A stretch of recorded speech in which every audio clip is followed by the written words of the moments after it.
So this is abrupt and out of nowhere for the I don't even know 20, 21, 24 end of time fans that we had.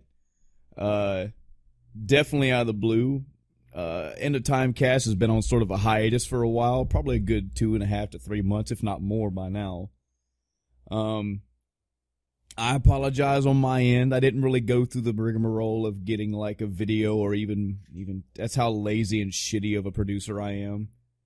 That the original End of Time cast with me and Adam, we ran into some personal problems, not between him and I, not at all. It's just Adam has a lot going on in his personal life right now, and he unfortunately bowed out of doing the podcast for an indefinite amount of time.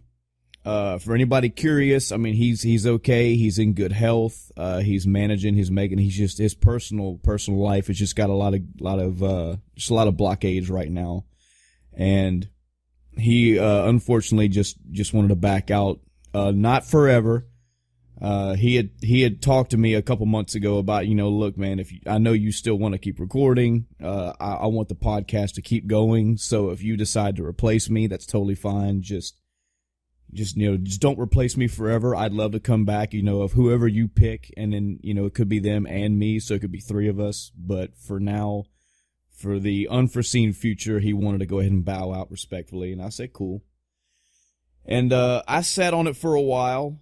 I thought about it for a good while, and randomly text Facebook's message my little brother one day. I was like, hey, just thinking, emulators have this net play idea. We could always get online and like go through some old Genesis games. And we got to talking further. I'm like, I've actually been thinking about finding a replacement for the podcast. I've been itching to get back in recording. I wanted to know if he'd be interested, and he took me up on the offer. And we're going to give this shit a go. So, everybody knows me, the awesome dude of the podcast. I'm Michael, and this is Chris. Hey, Chris, welcome to the podcast. Welcome to the End of Time, brother. Hey, thanks. Yeah, me and Chris have a lot of history together. I mean, we are family. We grew up together playing games and whatnot. So, I could think of no better person to replace Adam with. We definitely live far apart, so our life has been separated by many miles and many years. But I know he still games. He knows I still game. So I think it'll be an all right match. And like I said, don't let it get you down, folks. Adam's spot is still here. So if ever, months from now, years from now, and we're still rolling with the podcast, he decides to come back, man, it'll be 3 people. Could be 4. Could be 7. Who knows? I think Giant Bomb at one point had like 7 people on at one time. So, man, there's always room for people on the End of Time. Always room. So today, on the grand opening, the grand reopening of the End of Time podcast. Yeah, and really. We're going to do... I'd like us to do what me and Adam did for our first episode, the very 00 episode, is we're going to go back and now that I've got a better mic set up, now that our audio setup is way, way better, we're going to rehash the 0 episode. For those that remember when the 0 episode was up and running, it was basically an intro type episode. It was where we both talked about, this is where I come from. These are the games that I played. This was my history. Just a trip down memory lane for both of us to kind of give the audience a good feel for who we are as gamers, like where we fit in this gigantic spectrum that is gaming. So first off, just some personal details. This is my little brother. I mean, he's my cousin, but I always call him little brother because I don't have any siblings, so. He, like I said, he lives states away. I'm still down here in the South. And, man, tell me a little bit about yourself, man. What have you been playing today, like recently, before we gaze back into the decades of old gaming? Like, what's gaming like on Chris's scope today? So, I just finished maxing out my, all 3 characters on Destiny 2. Nice. So that's been out, a month or 2 months now, I guess, because it was first week of September. It Is was it actually still Labor holding Day. up? So it's one of those games where if you enjoy the grind, you're going to enjoy it. But it's also one of those games that at least for me, and I know other people are different, but at least for me, once I hit that cap, I'm like, okay, there's no point in me playing. Because, I'm not a real PvP type player. I don't enjoy PvP just by itself in general. Some games I will a little bit. Call of Duty, there's not much else to do. Halo, that's always a classic that I don't mind playing. That wasn't a huge fan of the last one's PvP. But Destiny 2, I like going through the campaign. Destiny 2 had a great story. Definitely made up for Destiny 1 where they had no story essentially for most of it. And it gets to the point where, okay, I'm max level, nothing for me to go for. Even in Destiny 1, I was the same way. And what a lot of people did was in Destiny 1, they'd be like, all right, I'm max level, but now let me go for the perfect perks on my weapons and armor. So I want to have, I'm looking for this scout rifle with this perk that will do this, whether it's better range or whatever, more damage, or I don't want to say more damage because that's based on weapon, but Firefly, which is explosive round, something like that. But in Destiny 2, they took that away. Oh, wow. So you no longer have the ability to go for these perfect rolls. If you have the scout rifle, like I have the Nameless Midnight, which is the one I've used basically since I started the game. Because you get to choose 3 early on. And I've used it, I still use it. So, but I won't get different perks on it if I get it dropped again. Dang. So yeah, a lot of people aren't happy about that. I don't really mind because I didn't go for that. That's what I'm hearing from a lot of from the people, because I don't play Destiny, but a lot of people that do play Destiny and have played Destiny 2, it seems like they play it and they fucking burn white hot, and then when they're done, that's it. Like there seems to be little to no replay value, again, unless you're doing PvP. Yeah. That's kind of sad, man, because apparently that game fucking blew up, and I'm not really hearing a whole lot more about it now. Yeah, and if you look at my playtime on the game, the first weekend I put in, I'd say the first week I put in 30 hours or so into the game. Yeah. And that was on my first character. And then once I completed a campaign, I got to a certain level point or in light level. So the only thing that would level me up were the weekly milestones. Well, those reset every Tuesday. So every Tuesday afternoon after that I played. And once I did those 4 objectives, I was done for the week. Wow. So, because I don't play PvP. Now, do you think that this sounds like an MMO trait? Do you think that maybe as the game grows, as the game gets older, maybe they'll add more content and it'll get like an MMORPG where you'll have multiple dailies, multiple weeklies, multiple things, or do you see this game kind of just petering out? There's 2 real aspects of that. The first is that they already have daily stuff. The issue is not rewarding. I could go in and do daily objectives every single day and they'd keep me busy for hours. I would get 0 out of it. Because all they award are these faction tokens or, reputation tokens you turn in, and the stuff I get is weaker than what I have. Wow. So why would I do it, Exactly. And but that comes into the other thing. If they did make it rewarding, well, they'd have to do something to increase or to actually slow it down, because the weekly gives you a good amount of time. Like, I have 3 characters, and just under 2 months, I maxed them out. And I'm on the higher end of the spectrum, of course. I tend to max out before the casual player does. Yeah. And part of it is that they purposely cater Destiny 2 to a more casual audience. Right. So that also, impacts people like me, who I'm not the hardcore person who sits there and does PvP all day or raid forever because I want to raid and not get rewards. It seems like a lot of these games, this is a issue with gaming, period, today. Anything where you tack on at the end massive multiplayer online, it's trying to strike that balance. And it seems like a balance from 3 different angles of what they're trying to go for.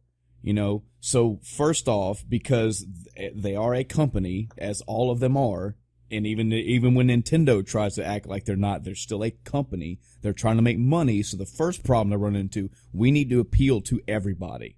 Yeah. So we are making Destiny 2. We are trying to appeal to, of course, we're going to appeal to people that play Destiny 1, but how do we grab people that didn't come from Destiny? How do we let everybody come in? Okay, well, we'll scale it down a little bit. That way it's a little more accessible. It's a little more casual, so to speak.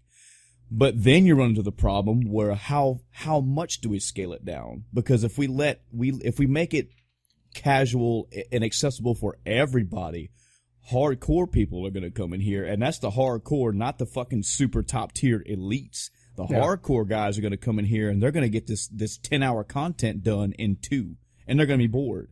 The elites are going to be like, I'm not even touching this because this is not worth my time, Yeah. And it seems like a big issue that they all run into. I think as game designers, that's a huge fucking struggle. Like how do we just make like a separate server for the game that's like, what fucking tier do you sit into?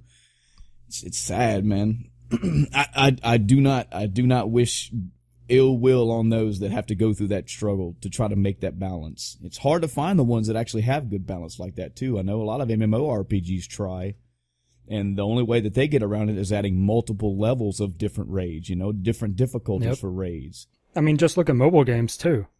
Yeah. You have the whole pay to win issue because you have people who, one of the games we play on the other day in the global chat, someone's talking about, I spent $3,000 on the game and now all my stuff is gone because, someone killed me and all worthless. And I'm sitting over here like, I'm not spending anything on this game. Yeah. Because I've lost a lot of stuff, and if I actually paid real money for that and then lost it, I wouldn't do it. No. And then people chime in after that going, I spent more of that and lost it, also what? Okay. Well, I mean, we don't all have disposable income like that. Yeah. You tell me I just lost $3,000. That is multiple house payments. That's a third of a fucking car note, I live in the real world where money is not, I'm not poor, but money's money. I'm not going to run my credit card, just for this game.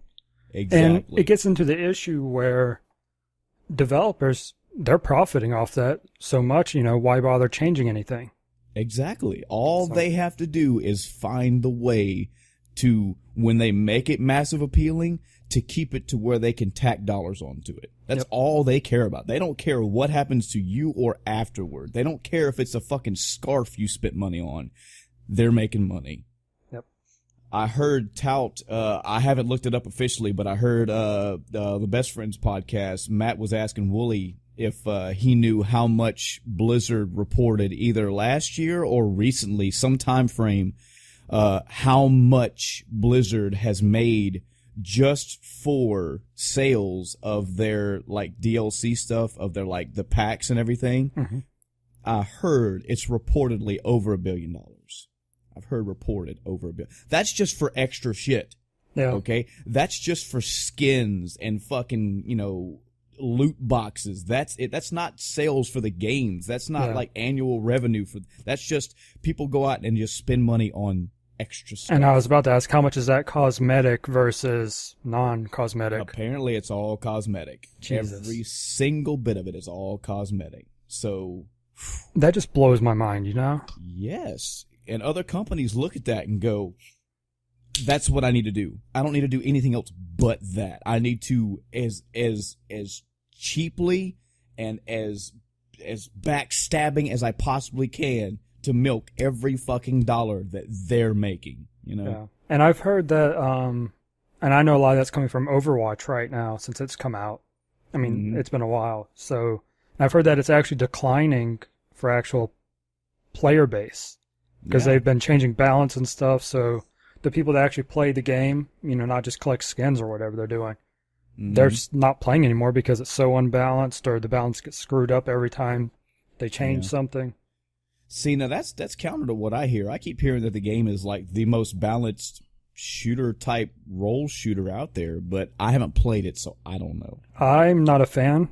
I gave it a try during the open beta. I spent maybe a couple hours, and I tried, each of the characters at least a little bit. Didn't like any of them. Now, what shooter history do you have to base that off of? Oh man.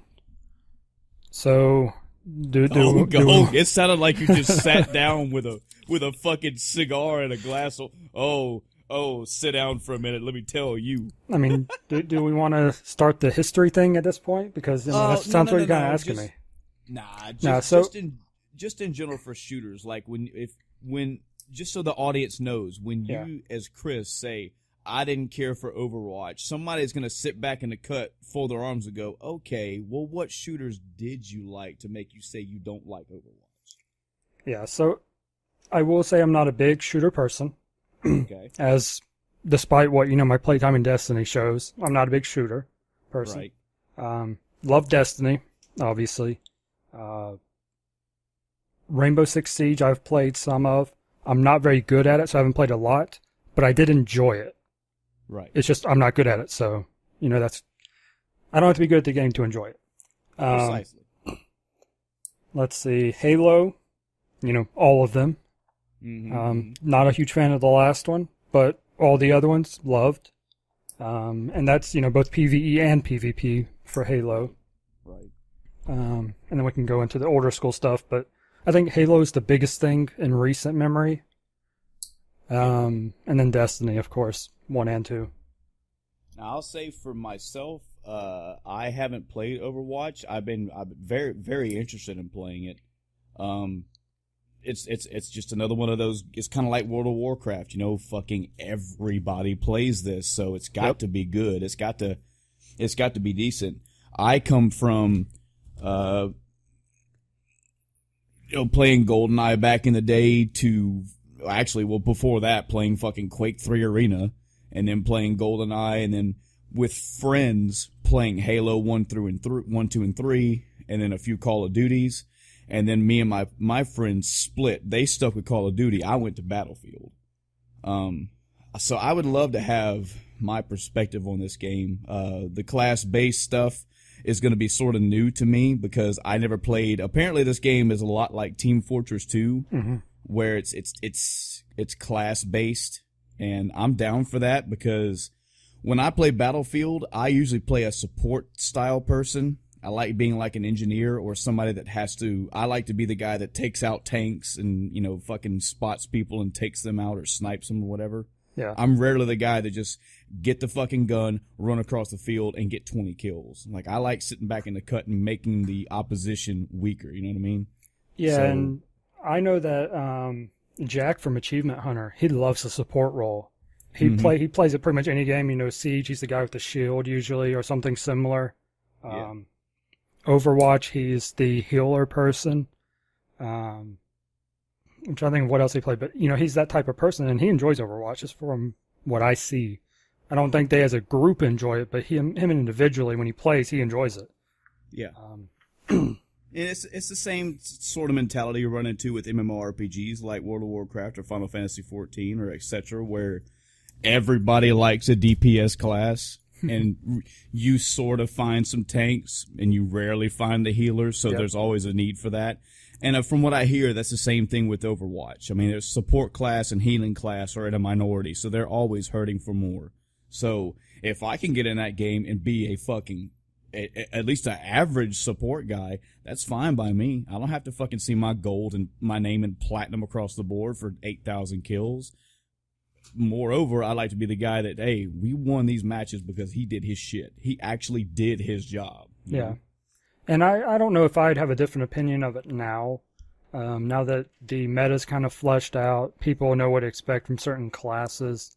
One of the things that threw me off about it was the shooting didn't feel good. Really? So it's like, okay, I'm sitting here shooting, and I'm not sure what to attribute it to, but it just didn't feel good. Do you think that was netcode, or do you think it was the actual shooting of the game, like the engineering shooting of the game? I don't think it was netcode. I think it's just the game's design. Huh. I go into Destiny, and that feels good to shoot. Yeah. I'll play whatever role I need to, whether I'm, Destiny isn't really divided up into the roles as obviously as other games are, so you don't have true support. Mm-hmm. But I'll play, I'm the hunter that does the tether, so they take more damage. I'll play that role, so my DPS necessarily isn't the important part. It's having my timing down on the timer, on the tether rather, stuff like that. But when I do shoot, it feels good. So. Right. Well, like I said, I'll try it. I've got it in my plans to try Overwatch at some point. I don't know when, but it's like any other game. If I like it, I'll keep playing it. If I don't, I'll fucking move on. Yep. What other games is Chris in the love of playing right now besides Destiny 2? Like, what's your last? This is usually the part of the podcast where I ask how your week's been, but for listeners, it's been like 3 fucking months for me. So I don't know what you've been up to lately besides Destiny 2. Gaming wise, let me take a look. I'm looking at my activity history on Twitch. What I changed my stream titles to. Mm-hmm. So we play a little bit of 7 Days to Die. Tell me about what is that? So 7 Days to Die is one of those survival / base building type games. Mm-hmm.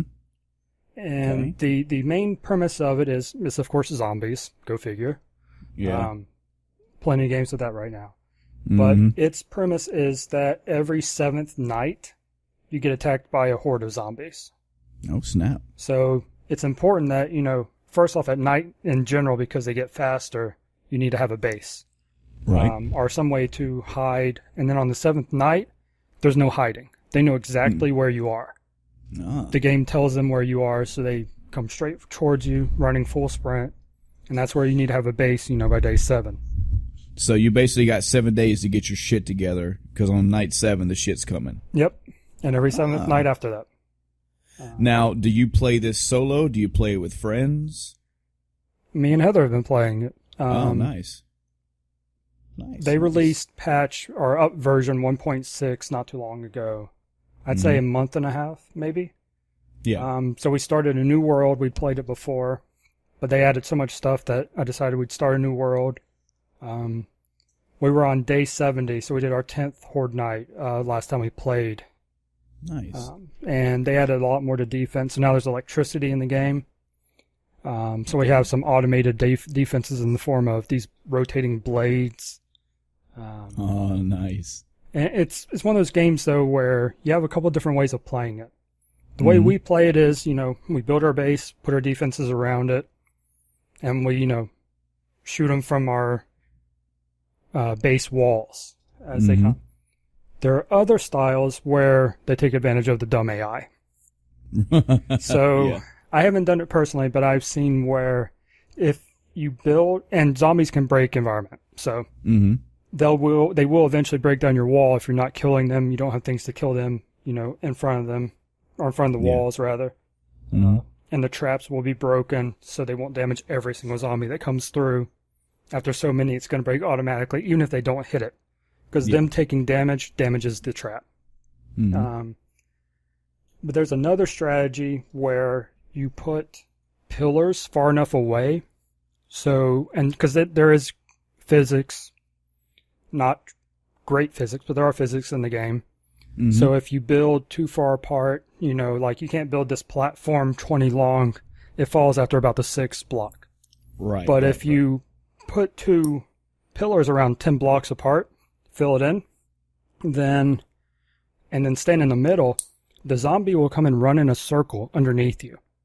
Wow. Because he sees you, he knows you're there, but he doesn't have a way up. Gotcha. Yeah, so there are people that's how they play, hey, more power to them.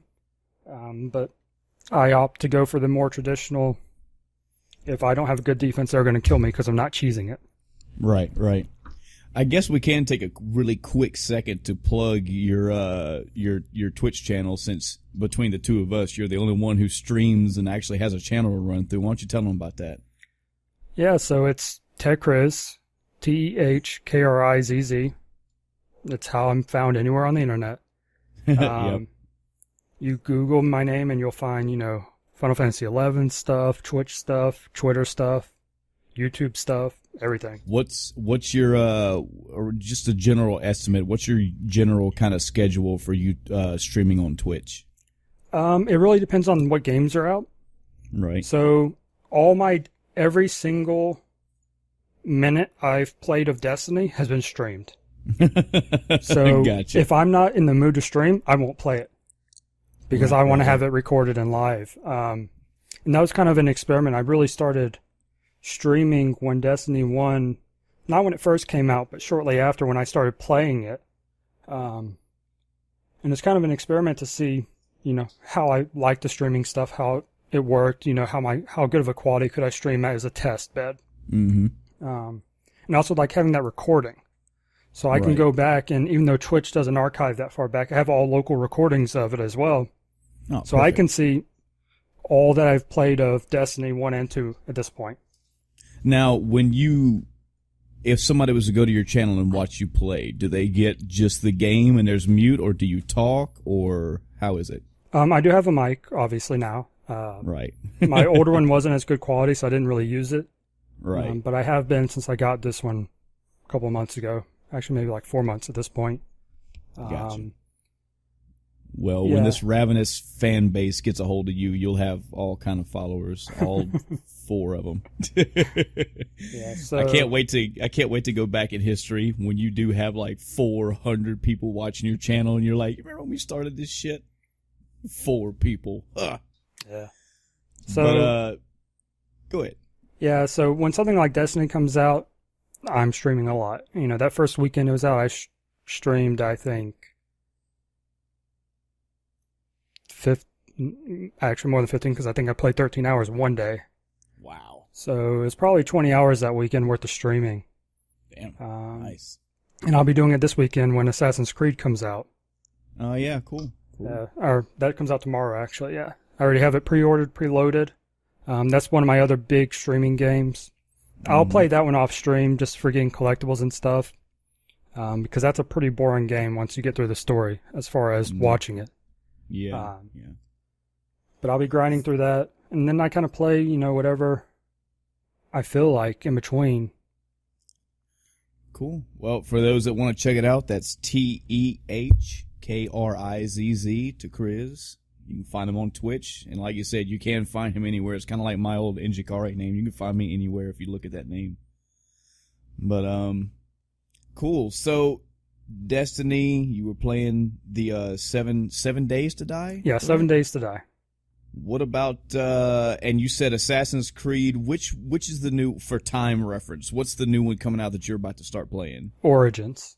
Assassin's Creed Origins. Yep, this is how they got started in Egypt. Ah, yeah. And I'm excited. My history with Assassin's Creed is very brief. I didn't even play an Assassin's Creed until probably around the 4th one was released, whichever one that was, and I started with Assassin's Creed 2 because I had heard through the grapevine that Assassin's Creed 1 was not that good. That's a common thing. Yeah, apparently 2 was the creme de la creme. So I played it, enjoyed it. I don't think I 100%ed it, but I did get a fairly large percent of the game. And I don't know, I think I started playing a 3rd one. I couldn't get into it and haven't picked up a single one since. Now, I'm not saying the series is bad, not saying the games are bad, but it's definitely one of those sinkhole type games. Now, here's what I want you to do. Mm-hmm. I want you to go play Assassin's Creed Black Flag. Okay. If you don't like that game, you don't need to play the rest of the series. But that's the one that will convince you to stick with it.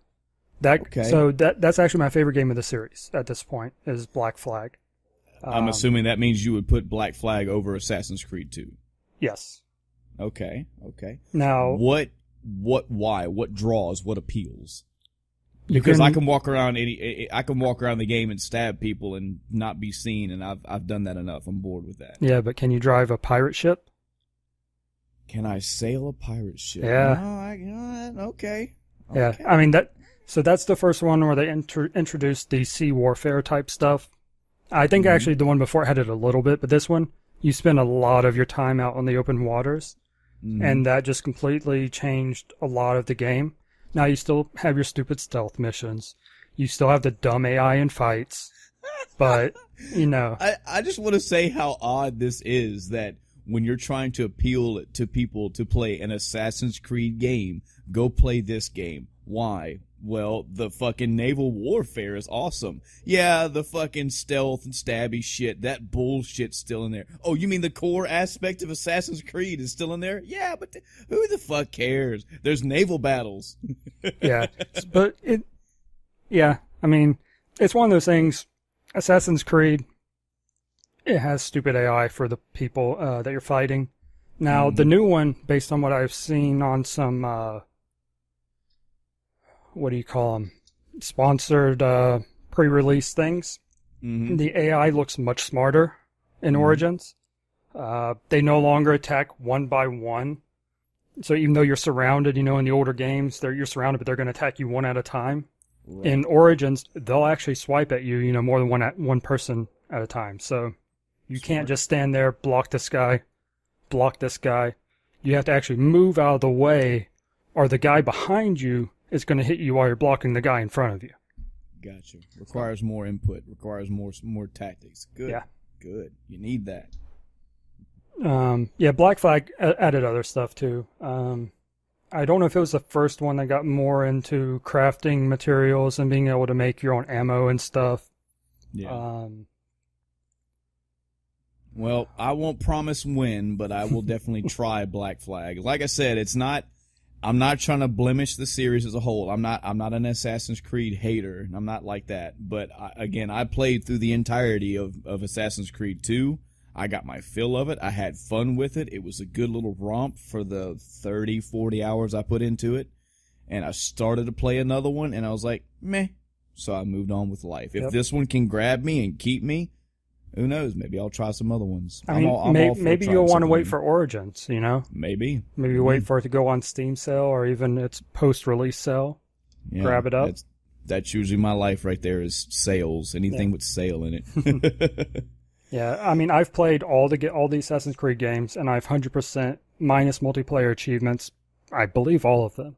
I think the last one, I have like one dumb achievement or something to get. Yeah. But see, that should say a lot to anybody about a game. If somebody out there trusts your opinion, like you have family or friends that are listening to this podcast and they hear that, when you hear somebody utter the words, "Oh, I 100%ed it," understand, if you know the person, you know their mentality, we're not always saying that to puff our chest out. We're not always saying that to be like, oh, well, I mastered that game. No, it's more that I liked this game so much that when I got done with the 20% of the storyline, I wanted more and kept going for more and more and more. And I did everything in that game, not because I wanted a fucking trophy, because I love the game that much. Yep.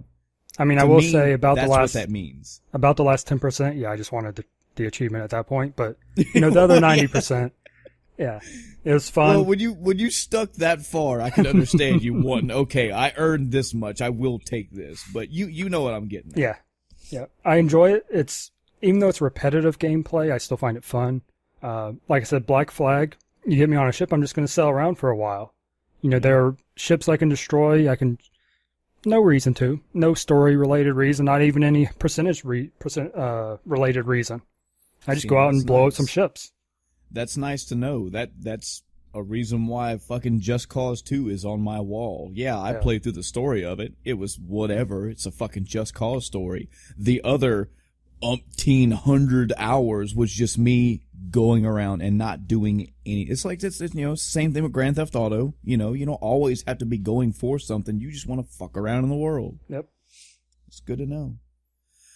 So aside from games, what about any other life stuff? Any movies you've been watching recently? Any TV shows, anime, anything other than games? TV wise, I actually binge watched all of Game of Thrones. Oh yeah, so you're all caught up now, huh? I am. I had originally watched, and I've read all the books long ago. Yeah. I had originally watched up to part of season 2. I got HBO so I could do it, and then I got sidetracked with games or whatever, so I didn't watch it anymore. let my That's HBO. the story of our life, buddy. We get sidetracked with games. Yeah, so I let the HBO. I went ahead and canceled it because I wasn't watching it anyway. But Yeah. I use Sling for TV now. I'm not sure if you're No. familiar with it. We completely got rid of the television through Cox, who provides our local stuff. Right. And cut the cable, bro. You got to. There's no need for it. yes, and then we got Sling, so we still get the channels we want. We can watch wrestling and stuff like that. But they had a couple weekends ago a free HBO and a couple other channels. I think it was HBO, Cinemax, and whatever else. But you can watch them for free all weekend. Oh, snap. Now, and that's why I started watching it, and I was like, you know what? I don't want to stop. When Sunday came around, so I left it open. And they don't have their system set up to where if you don't close the window, it doesn't lock you out. So I was able to keep watching, for 6 more days. I think it took me to finish watching. Did you sling hack? Is that what you did? I mean, call it what you will. All right, cool. So you watched all of Game of Thrones. You're all caught up. And hey, you've only got one more season to go, bruh, and then you're done completely. Yep. Whenever it's released. And now I don't have to sit there and worry about spoilers, especially at work right now. God, yeah. For a while, it was like every day they'd start talking about it. And I just had to get up and walk away, so I didn't have to sit there and listen to it. I'm gonna give my end of time cast statement on Game of Thrones. Hear me out. I give the entire series probably about a 6.5 to a 7 out of 10. And here's why. Is it a bad series? No. I think anybody that is mildly, remotely out of their peripheral interested in a fantasy type setting, like if you're just a general fucking Joe Blow guy or girl, and you hear dragons, and you're like, oh, dragons are cool, you will like Game of Thrones. If you're the person that likes deceit and inner turmoil and trying to figure out inner politics and who's backstabbing who and who's against who and what is all this shit going after, what does it all mean, you will like Game of Thrones. My problem is that I've been playing video games for 30 plus years. I have seen and heard stories that I have forgotten about. I've been through dragons. I've been through dwarves. I've been through kingdoms. I played the entire fucking Legacy of Kain series, and if I can wrap my head around that, Game of Thrones can take a fucking stiff lollipop. You know what I mean? It's kiddie to me. It is interesting. It's very good. There were moments that kept me intrigued. There were moments that made me go, oh shit. But as a series, I wasn't fucking frothing at the mouth. Even at the times when it was going from season to season and I had to wait, I wasn't like scratching my arm at a fever pitch like, oh God, I can't wait for the next season. It was more like, hey man, when it comes out, I'm going to watch it. It's going to have some moments. It's going to have some shitty ones. But when you come from our world where fantasy setting is almost an everyday occurrence, when you come from our world where you see and actually play this stuff and you are a part of it and you have it you just ingest it all the time, Game of Thrones it gets a thumbs up for me. That's about the best I can say it. I'm gonna watch the next season when it finishes. It's probably gonna be cool. It's not gonna be the greatest thing since sliced bread to me. It's definitely not bad. I'm not saying that. It's just I'm trying to put where my interest level in Game of Thrones is. I had a good time with it. I had a good time. But again, like about a 7 at the most. It wasn't the greatest thing ever. Yeah, it was interesting going from the books to the show. Yeah, there's the other aspect for me is I haven't read the books, so that's you probably have way more to say about that than me. I will say that overall, I enjoyed the books more than the show. Now, it's not to say the show was bad. Yeah, true. But there were a few times where I was like, wow, I'm glad I saw this on the show because I either A, didn't notice it in the book, or B, it was much more detailed than I got from the book. Which is interesting when you think about it, because when you think about the book, you're like, oh, well, I've got all these words to describe what's happening. But at the same time, not every little detail is focused on. And some of that's, new to the show, or exclusive to the show, I should say, where it's like, okay, this guy has this look on his face at what just happened or something like that. And that's not necessarily something you can entirely convey in a book. Because, a person's face, there's so many things or so many ways to describe it. Mm-hmm. Some things are so much more brutal in the show than you realize when you're reading the book. Yeah. So, just especially in general with it being on HBO, they're trying to go for that shock factor, be it nudity, violence, treachery, whatever. They're trying to push that envelope, Yeah, absolutely. But a series that I got into, I'm not sure, guys. I would have to go back and listen to the last 2 episodes again. It's been 3 months for me, so if I'm repeating this, I'm sorry. But I'm the same way as Chris. I don't have TV here in my house. Usually my shows are ran through something like Sling or something of the sort. I don't have cable, but it's just in me as a person. And I'm sure Chris can agree and understand this. I have too many fucking hobbies and don't have enough time for them. I love video games. I love anime. There are some very scant few TV series that I do like. I like riding my motorcycle. I like watching movies. I just don't fucking have enough time for all this. And the first thing that got really pushed to the wayside in my personal life was TV shows. 1, because I don't like going week to week going, what's going to happen? And 2, I don't know, man. I've ingested so much content with games that it's rare. It's very rare for a TV show to get my attention. I tried to watch Breaking Bad. I got like 3 episodes into that and kind of flaked off from it. I tried to watch The Walking Dead, believe it or not, even though I'm so fucking sick and tired of zombies. Now here's the thing with Walking Dead. I got 4 episodes into season 1 and quit because I was just bored. It wasn't horrible. I was just like, meh. It's not really appealing to me. And my friends tell me, bruh, from episode 5 on, that's when it gets good. I'm like, well, I gave you 4 episodes, damn it. You can't tell me that. You had your chance. Yeah. But it's rare for me to find a TV show. Like, way back in the day, like 5, 6, 7 years ago, I used to watch House. I liked the first, 3 seasons of House because I like his character. But I tapered off after that. I didn't really care about it. Yeah, it got pretty ridiculous at season 5 anyway. So. Yeah, whenever the old crew left and he brought in the new crew, which I know everybody liked the newer crew for different reasons, it just didn't feel the same to me. It wasn't the same show. It didn't have the same draw that it used to. But recently, a TV series that I got into, and we live in such a spoiled age now, thanks to Netflix, to where they just drop fucking series. They'll drop an entire fucking season at one time so you can just watch it all. I did watch Stranger Things. I felt it was okay. My mind was not blown, but it has some good acting, has some good shit in it. But I did watch all of Black Mirror. Have you ever heard about this show? I haven't even heard of it.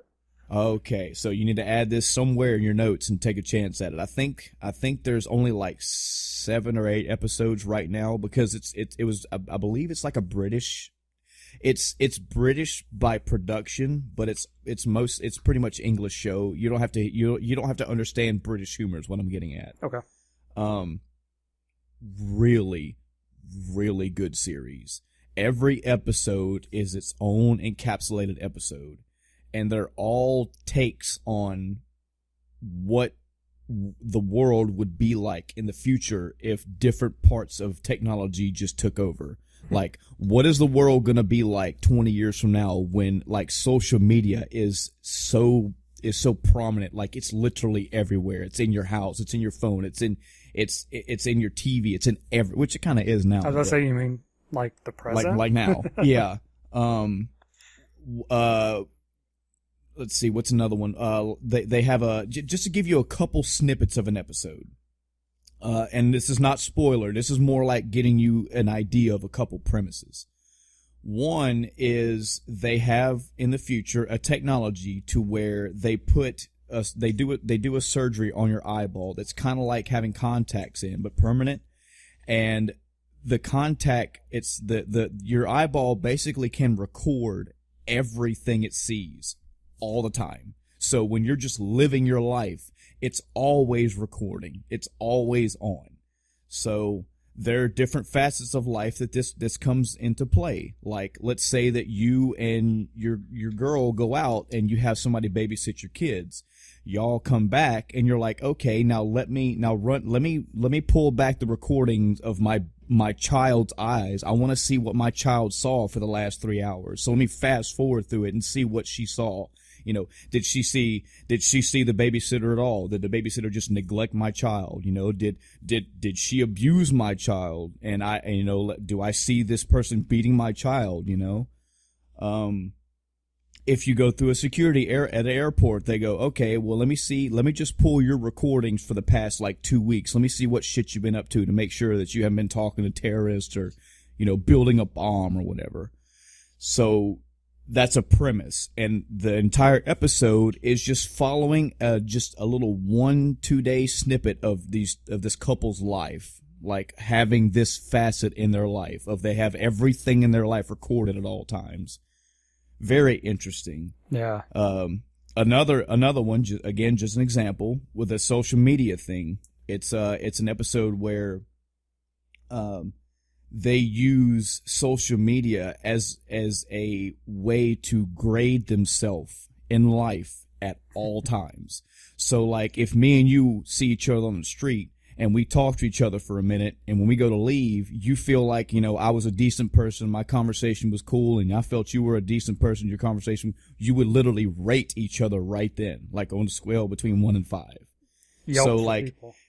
Yeah. So then if you go, an example is, you know, you go to a diner and you go order something you order a sandwich, and the waiter is a fucking shitbag and doesn't refill your drink, or they're just an asshole in general. You just give that person a rating, not their serving skill, but just their person. You would just rate them as a person. And it tailors people. It makes everybody have this fucking outer sheen at all times where they're always like smiling and they're always nice and they're always wanting to give you 1 to 2 comments every time they see you. So, and it just follows a person in life of how their life is affected by this, like how they live their life this way. I want to say, I have to look back at the actual numbers. I'm not pulling up anything right this second, but I think there's like maybe 3 or 4 seasons. But because of the way that they're structured, there's only like 2 or 3 episodes per season. I want to say total there's like 10 to 12 episodes right now, and that's it. They're going to be releasing the next season sometime this year, maybe even this month or next month. I'm not sure. But, oh man, they are so good. They're so good. The first episode is definitely going to have a shock factor to it. It's going to have one of those, are you fucking kidding me? Is that what they're doing? But it's all in scope. It's all so pretty much reality based and very, very, very interesting. Like I said, it's rare for a fucking TV series to catch my eye, and this one definitely got my eye. And I can pick probably 5 episodes that are so good, so good. Oh, I mean, you've got my attention now. So. And the fact that they're all encapsulated, the fact that they're all their own little stories makes it better. You know, you don't have to worry about going episode 1, episode 2, etc., etc. So definitely worth a check. Let's see, what else? What about movies? You seen any movies recently? I have not. We don't go to the movies often, and we don't watch a lot of TV, so I typically don't see a lot of them. So I guess I can't talk about the new It to you then. Damn. I mean, that's one I probably won't see, so. Why? Why would you see it? I mean. Not a horror guy? Not a scary movie guy? I don't really have a lot of interest in seeing it. I mean, I didn't read the book. I don't really, clown, okay. Well, Heather's shaking her head, no, so. Oh, now she has to see it. Now she has to. Yeah, I have I'm just not interested in it at this point. And yeah, horror I'm not really into it a whole lot. That's cool. It is what it is. Everybody has their taste, you know. No hatred here. But for those that have seen it and those that want to talk about it, maybe I'll have my own little maybe like a spoiler cast or something. It was very good. I enjoyed it, book or not book. It's a good movie. I enjoyed it. I've got a question for you since you said that. And I probably should know this, being family and all, but how much do you read? None. Okay. The last time that I was reading and quote unquote heavy into reading was close to over 2 decades ago when I was in high school. I was on a big Stephen King and Dean Koontz kick when I was in high school. I read probably 5 or 6 Stephen King books. I read the entirety of The Stand. I read 3 or 4 different compilation stories that he had. I read a couple other ones like Gerald's Game. I read the entire Dark Tower series. Don't even get me started on that. But okay. I run into the same problem with reading as I do watching anime. Is that I'm a snob when it comes to watching anime. I have to watch it with Japanese dialogue and English subtitles. Oh, absolutely. I think I went over this in an episode. Yeah, our tangent episode when I was talking about anime. And in my household, on my time off, anytime, if you're looking for me, you will find me in my recliner in front of 2 TVs, and I'm playing games on one screen and I'm watching or listening to something on the other screen. But when I watch anime, I cannot do 2 or 3 other things at once. I can't. You have to watch because you have to read, and I'll have to go back because I missed something, etc., etc. And that's the same way with me in reading. I cannot. I'm too fucking fidgety. I'm too wired. I can't sit down and read a book. Now, what I will do is listen to an audiobook. I'll listen to it on a commute. I'll listen to them on a trip.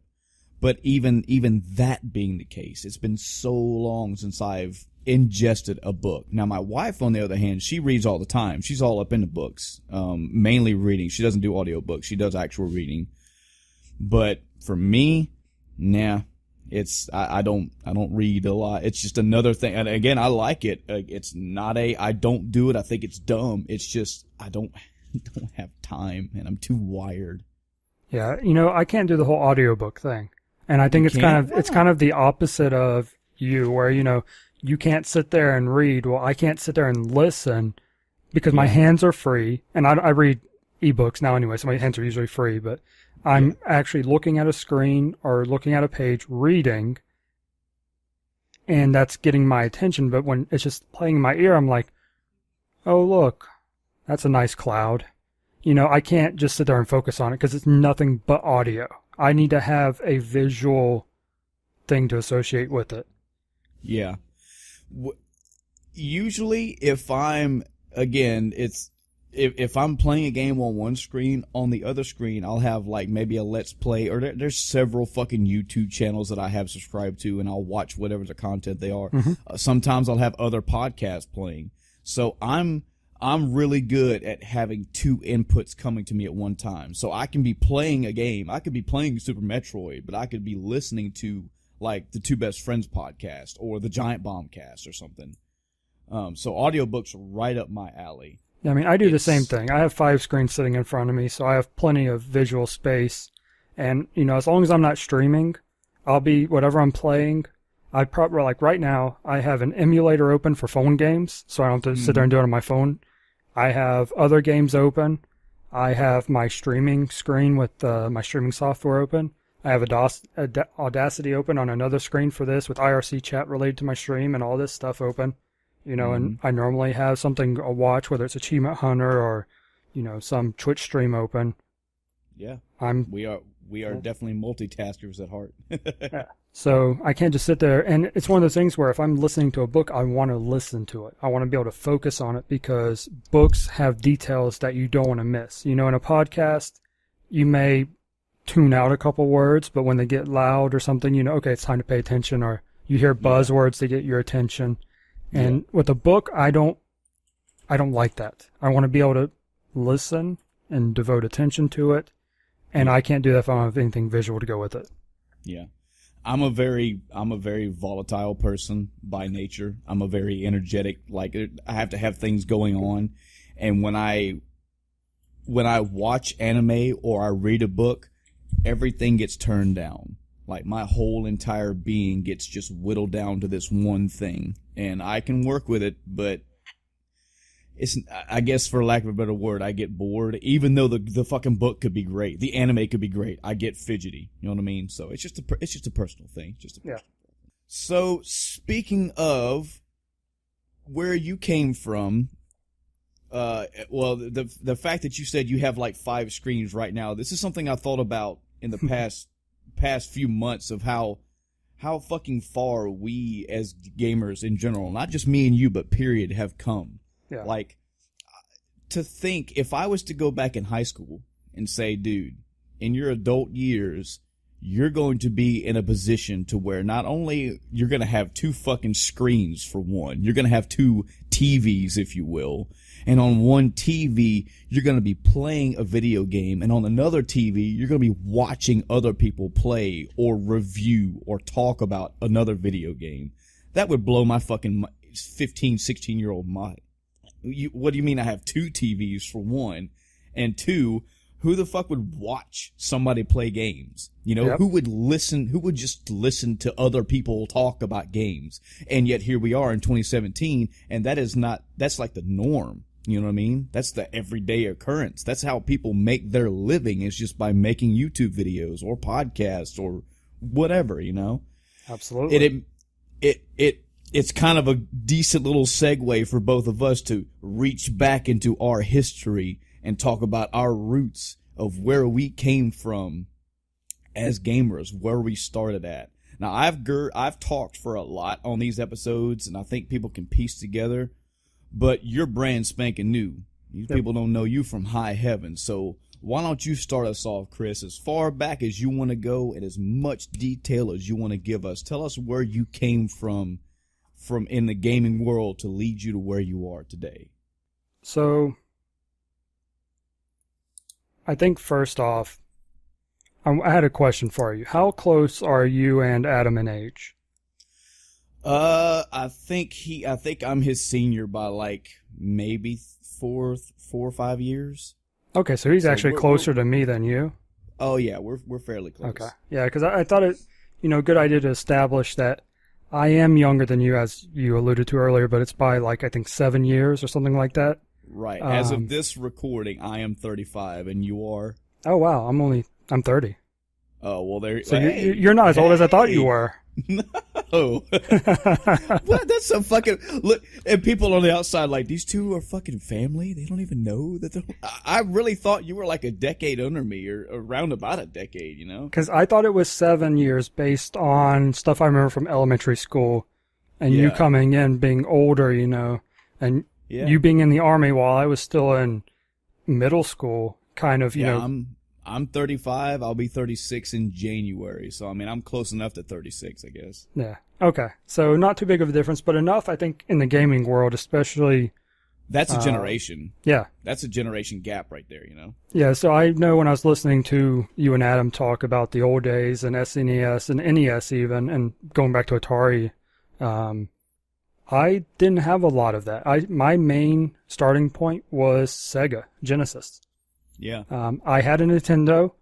I remember playing the original Zelda for it. Not doing anything because, I was a little kid that didn't understand what I was doing. But I remember playing that.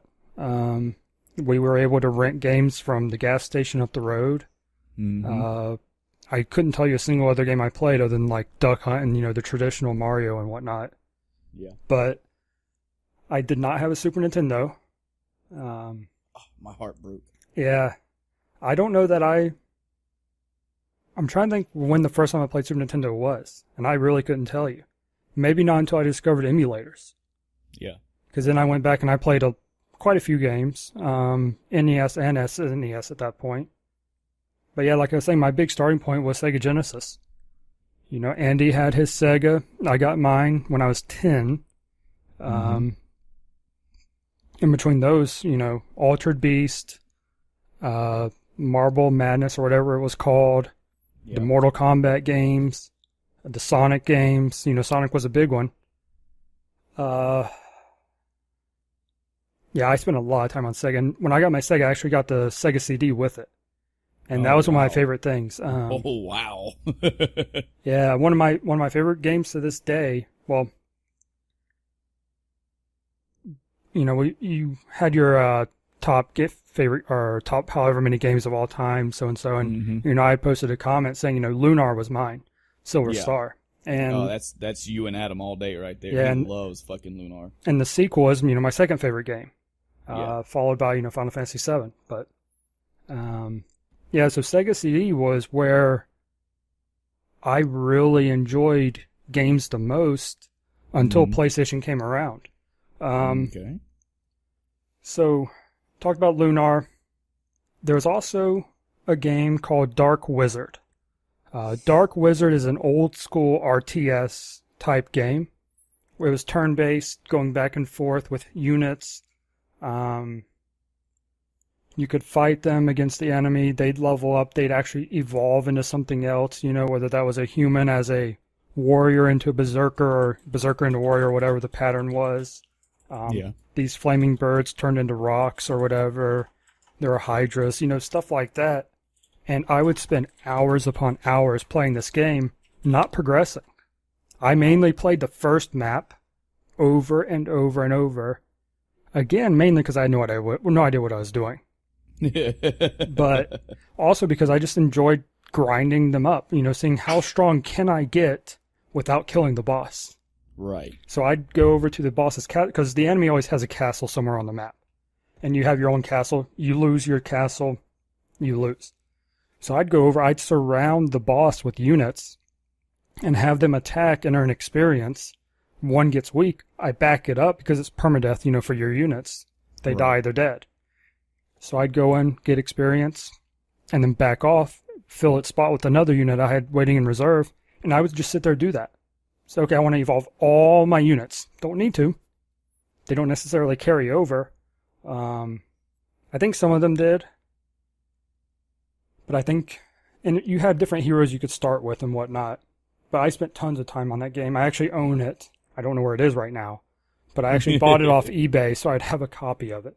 Right. And then there was Phantasy Star 3, I want to say. Yeah.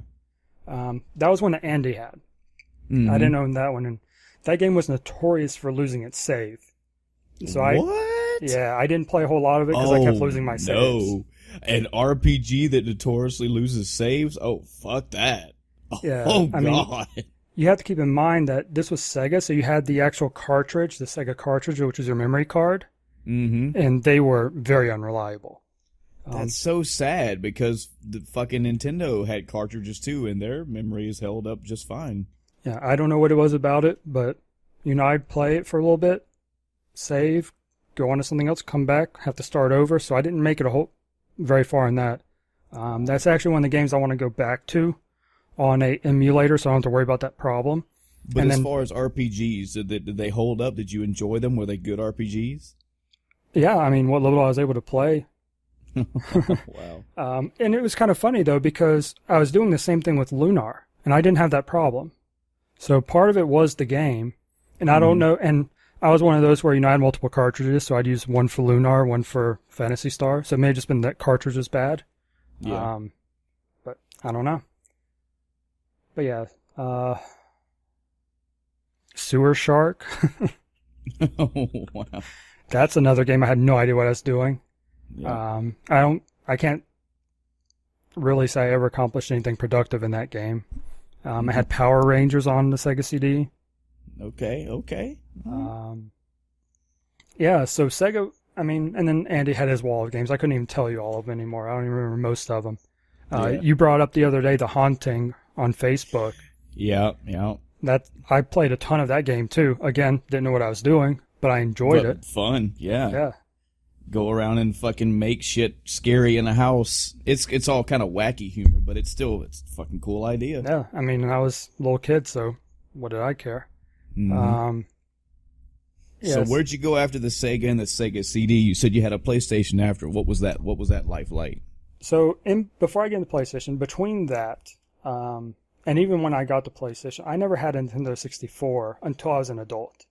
Wow. But I played with you during Thanksgiving and whatnot, and one of my best friends growing up, he had a 64.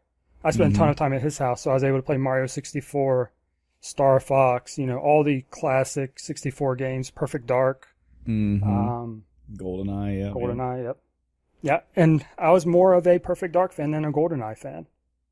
So. Yeah. That was one of those games where if you put them side by side, Perfect Dark did outshine GoldenEye, but I guess because it was the first in that space, GoldenEye just kept overriding everything, Yeah, and and it had movies behind it too. Exactly. So yeah, Perfect Dark is like, what's this?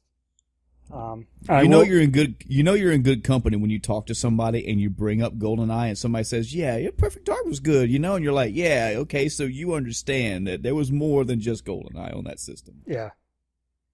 Yeah, it's funny how few people talk about it. I will say though, and it's kind of jumping into the 360 territory, Perfect Dark Zero, not as good. That's what I heard. I was interested in that when it came out, and I was like, I love Perfect Dark. Sure, if it's getting a fucking facelift, I'll try it out. And then the reviews came out around it, were like, don't do it. So yeah. I didn't do it. Yeah, so I got to enjoy 64 at, friends' houses and whatnot. Mm-hmm. But when I got the PlayStation, and I'm trying to think of if I had one before Andy let me play his, because he always had the newest stuff, Oh, yeah. But most of my PlayStation memories are sitting there playing Final Fantasy VII. Yeah. That Twisted Metal. Mm-hmm. And I have a whole slew of RPGs that I still haven't beat to this day. I've started them again, and then got sidetracked, of course, with modern stuff. It's hard to go back and play the old games when there's so much new stuff to play. It is, man. It is. But like Beyond the Beyond, fun game. I enjoy it. Has good mechanics, good story from what I've played of it, but I've yet to beat it. I don't know if I've even got halfway through it before. Wow. The older RPGs were typically longer than a lot of the modern ones. But Wild Arms. Do you remember, just this is a quick tangent question, yeah.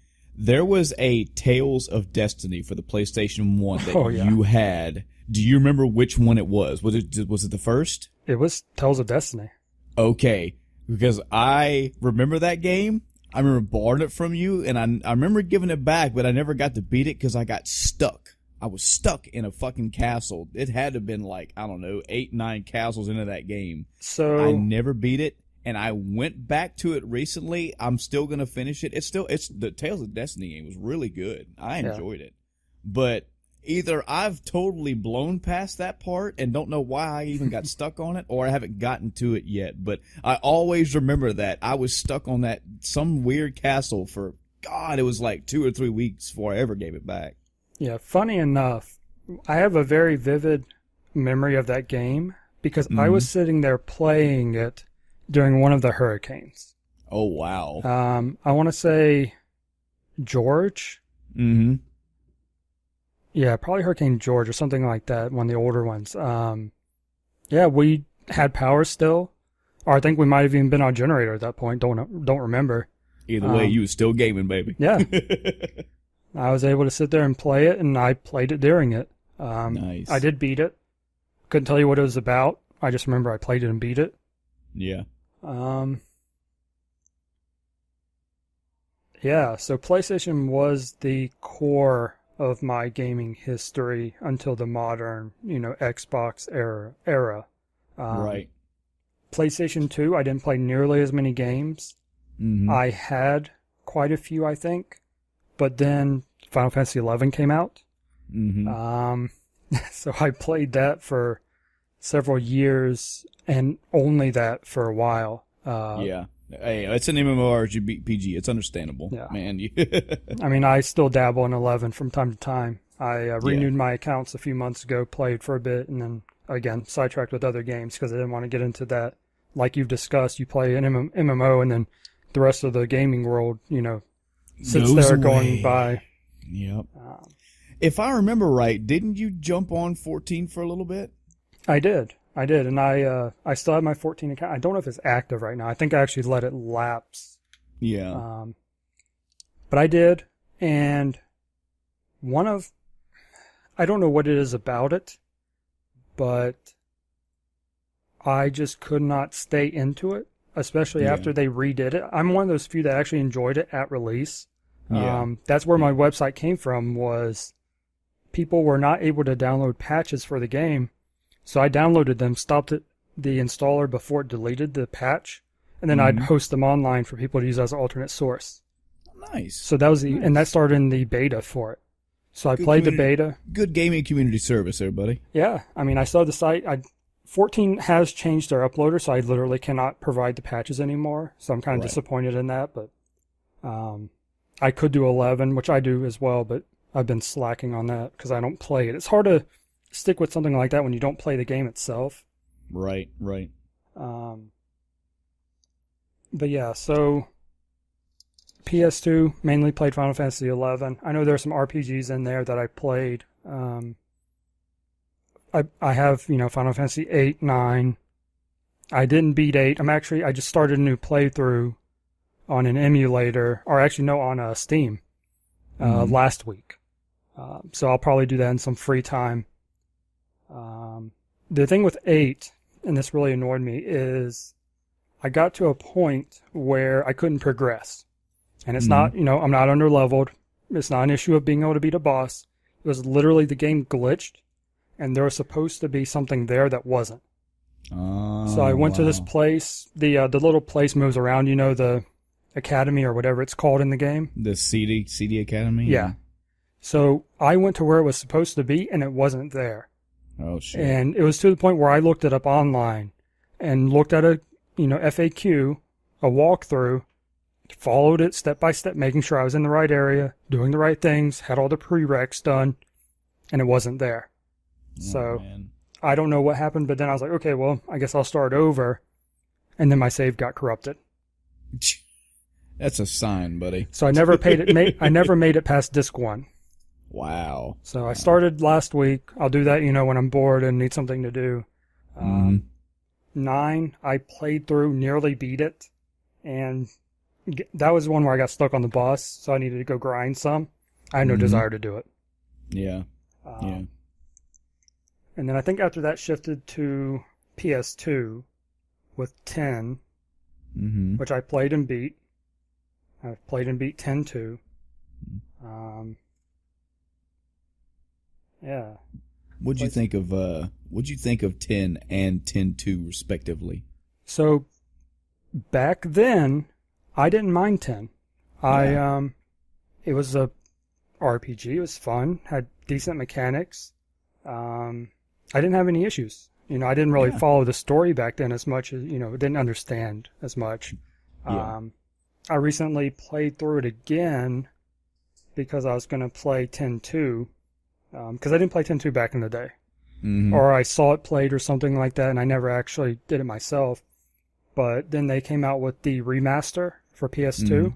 Yeah. So I played that, or PS3, I think. So I played that. And 10 now, I definitely see why people say parts of it are annoying. I still enjoy the game. I still think the mechanics are good.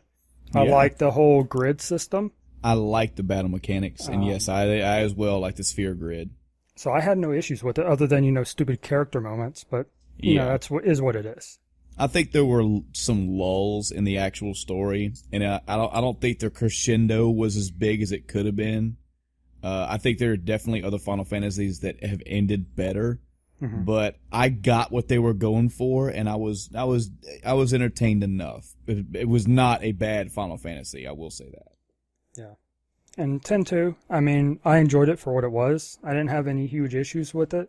I wasn't a huge fan of that one's sphere system because they changed it towards the dress thing. Yeah. If they had the 10 system in it, it would have been great. I would had any complaints about the game, I don't think. My quick elevator pitch about 10-2 is I have played the game through its entirety one time, couldn't tell you shit about it. There was cool dresses, and the final boss, his design looked cool, but that's all I can tell you. I remember not a damn thing about that game's story or anything else. The Final Fantasy game, for me, like that, is 12. Oh God, no, I Chris, know, no. I know. I listened to you No, talking about it. I was God, like, no, God, pull it out. It hurts. God. Yeah. So I remember playing it. I remember beating it. I'm not certain how, and that was on PS2 still, right? Yeah. Yeah. So I don't know how much side stuff I did, but all I remember from that game is I have a picture, not a screenshot, because this is, PS2 days. I took it with, a camera. Right. Or, yeah, whatever I had. Might have been actually a webcam, going from the computer to show the TV. Right. Of me doing some combo, and I had such a huge number for my combo that I was on. I was like, I have to take a picture of this. That's the only memory I have of the game. I don't know why I did the combo. I don't know how hard it was anymore. Couldn't tell you anything about the story of the game. Oh, right. But I played it and beat it. That's understandable. Just like any other older type game, I'm sure if you went through it today, you'd have a different perspective. And yeah. If anybody could tell you that, hey, you should be paying attention to the story, that is the takeaway from that game for me. I like the battle system enough. The gambit system was a cool idea. I got it. They weren't summons. They were something else. They were called something else. But whatever they were, they had cool designs, I guess. But the story of 12, again, I've said it before. I'll say it again. Anybody out there, you can go to YouTube right now and you can Google. There's probably about 5 or 6 different people that have done it by now. But you can Google like Final Fantasy 12, the movie, and they've taken not only every cutscene from the game, but every story scene from the game. So anytime characters had dialogue, and they just made this 4.5 hour long movie. It's a long fucking movie, yes, but I don't even have to play the game anymore. I will never need to play the game. I can literally just watch that as a movie, and it's so good, so good, so good.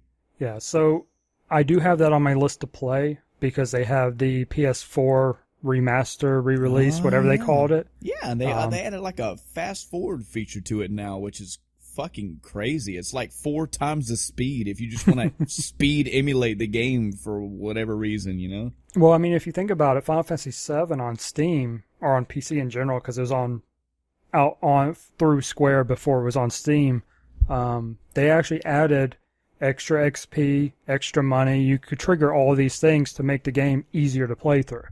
Nice. So if you don't want to, sit there and grind, you just want to experience the story, you can do that, Right. Now, it's not going to be as good, in my opinion, as if you're around the same level. You don't want to just sit there and overpower everything, despite, how much I used Game Shark as a kid.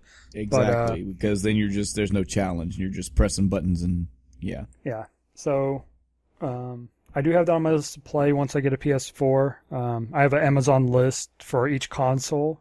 Mm-hmm. So I go back and I add games as they come out that I think I want to play, and I'll look at every once in a while and go, nah, I don't really want to play that. And see what's on sale and whatnot. And it's on there. So I will go back and play 12 because I don't remember anything about it, and because of how you were talking about it before. So I was like, all right, I need to give this another shot and actually remember what's going on. Yeah. I can only, this is solely an opinion thing. It's only me talking from my perspective and my opinion. There's probably some Final Fantasy aficionados out there that have played all 40 Final Fantasy, including spin-off games, and they will probably tell you 12 is probably the weakest story for them. All I know is, for me, the way that they handle that game, from the actual narrative, the actual way that they speak in the game, to the story itself, to all the weaving back and forth of what's going on, the actual overarching storyline is somewhat generic and yet handled very gracefully. Again, even if I don't play the game ever again, I will watch that movie at least once to twice a year. I love that story. Love it to death. It is underneath Final Fantasy VI for me as the second greatest Final Fantasy that I've ever played. So. Yep, I'll give it a fair shot. Again, but anyway, skewing the car back on track. So you in the PlayStation 2 era, you were talking before I interrupted you. My bad. Yeah. So I think PS2, I know I have a bunch of games that are on my shelf. I can't see them because of all my screens right now. But, first world problems and all. Yeah, for real. I'm sorry about that, Chris, that you can't see stuff because you got 5 fucking monitors blocking your way. Yeah, so I can't really list off PS2 games. I know that had a lot of games, but really for me it was a lot of PlayStation games back in the day. I don't even know. I'd have to go look at my shelf to literally talk about PlayStation 2 games, I think, which is kind of sad. If it doesn't hold a big weight for you, then what did you do after? What came next? So I think one of the things around this time is that I was still playing Final Fantasy 11. Mm-hmm. So your vision was bottlenecked, bro. Yeah. So from 2005, 2004-ish, I'm trying to think of when 11 came out on PS2, because I played from the PS2 NA release. I want to say it came out sometime either late 2003 or early 2004 because I was deployed at the time overseas, and I was reading about 11 via magazines. So when I get home, I'm gonna get this game. So I want to say mid to late 2003 or early 2004. Yeah, I want to say it's 2004 because I think it's like March is the month I remember. But I played it pretty religiously until, well, it's hard to say because I played on and off so much. I wouldn't play it for 6 months and I'd play it for a year, or I'd take a year off and then play it for 3 months. But when I played it, that was, what I played. I'd fall asleep playing, that type thing, as much as people hated that in groups. But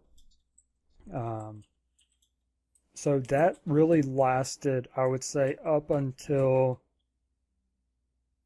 partway through the Xbox 360. I mean, that long of time. And then 360 came around, Halo, that completely changed the gaming world for me. Again, like 7 was on the PlayStation era. Now, did you skip the original Xbox? Oh, I'm sorry. Yeah, Xbox. Okay. That's what I meant. Okay, just make sure. I was trying to get my time. I'm like, this doesn't make sense. I know what you meant, and I know somebody out there right now is going, it's on the original. I know what you meant. Yeah. So, to retract what I said, I played 11 up until the Xbox, partway through its life cycle. That is Chris's way of deleting your comments off the podcast right now before you start your bullshit, folks. Yeah, so redacted. So Halo, like I was saying, completely changed the gaming world for me. It was one of those huge, impactful games. Me and you played it a ton. I think 1 through 3 we played a ton together and separately. I'm trying to think of what else was on the original Xbox, because Halo just dominated it. It did. There were some other notable games. I mean, they were like Jet Grind. I know the original was on the the Dreamcast for me, but I completely glazed over the Dreamcast. Really? Yeah, as in you didn't play it, or you I forgot didn't talk to mention about it. Yeah. Oh, well, you better go back and give the Dreamcast its due, bruh. I mean, Phantasy Star Online. Oh, yes.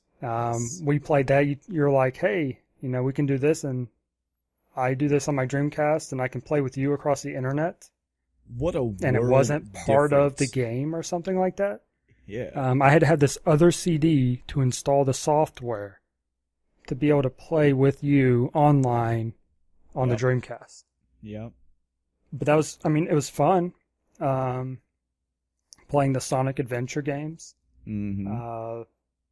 Sonic Adventure was really my main Dreamcast thing. I played Shenmue. I actually borrowed that from someone, I think. Yeah. And I may still have it. Yeah. There weren't a whole lot of games that I played for it. Yeah. But it was a fun system, fun games. It just had that, low lifespan. Yeah. That short lifespan, rather. Yeah. And then we went to Xbox, and that's when everything changed, because Xbox was Xbox, changed everything. Mm-hmm. PS3, I didn't really play a lot of. You know, it had the RPGs on it, so that's where I played. I'm trying to think of what was on PS3. What Final Fantasy was 12 on? No, 12 wasn't on 3. 12 No, was I on think 2. only as far as I'm aware of, I think 13 was on Xbox. Yeah, I played 13 on Xbox. And 14 was also on the PS3, and then it went to the PS4. Yeah, but I played 14 on PC. Yeah, and the PC, of course. Yeah. Yeah, so I don't have a whole lot of PS3 games either. I've actually played more PS3 games recently than I did when it came out. That's the same for me. The PS3 era, the Xbox 3. I've got a fucking laundry list of Xbox 360 games, but just because I could only my life as a gamer accordioned. I went from not being able to have anything to having lots of shit to not having anything again. And I had a 360 and I just kept buying 360 games and buying 360 games. I didn't even have a PS3 until I decided to play Final Fantasy 14.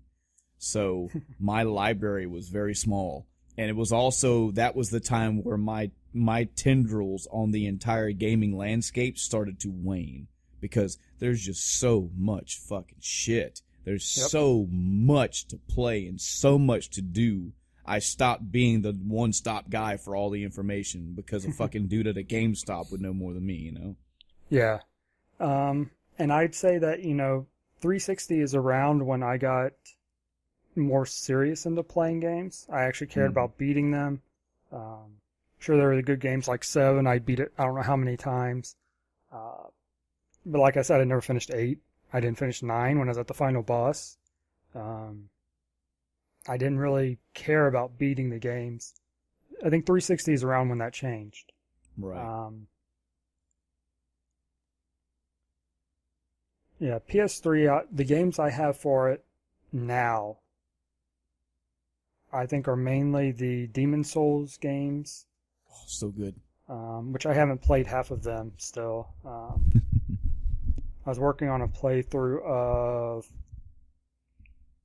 Dark Souls 2, I want to say.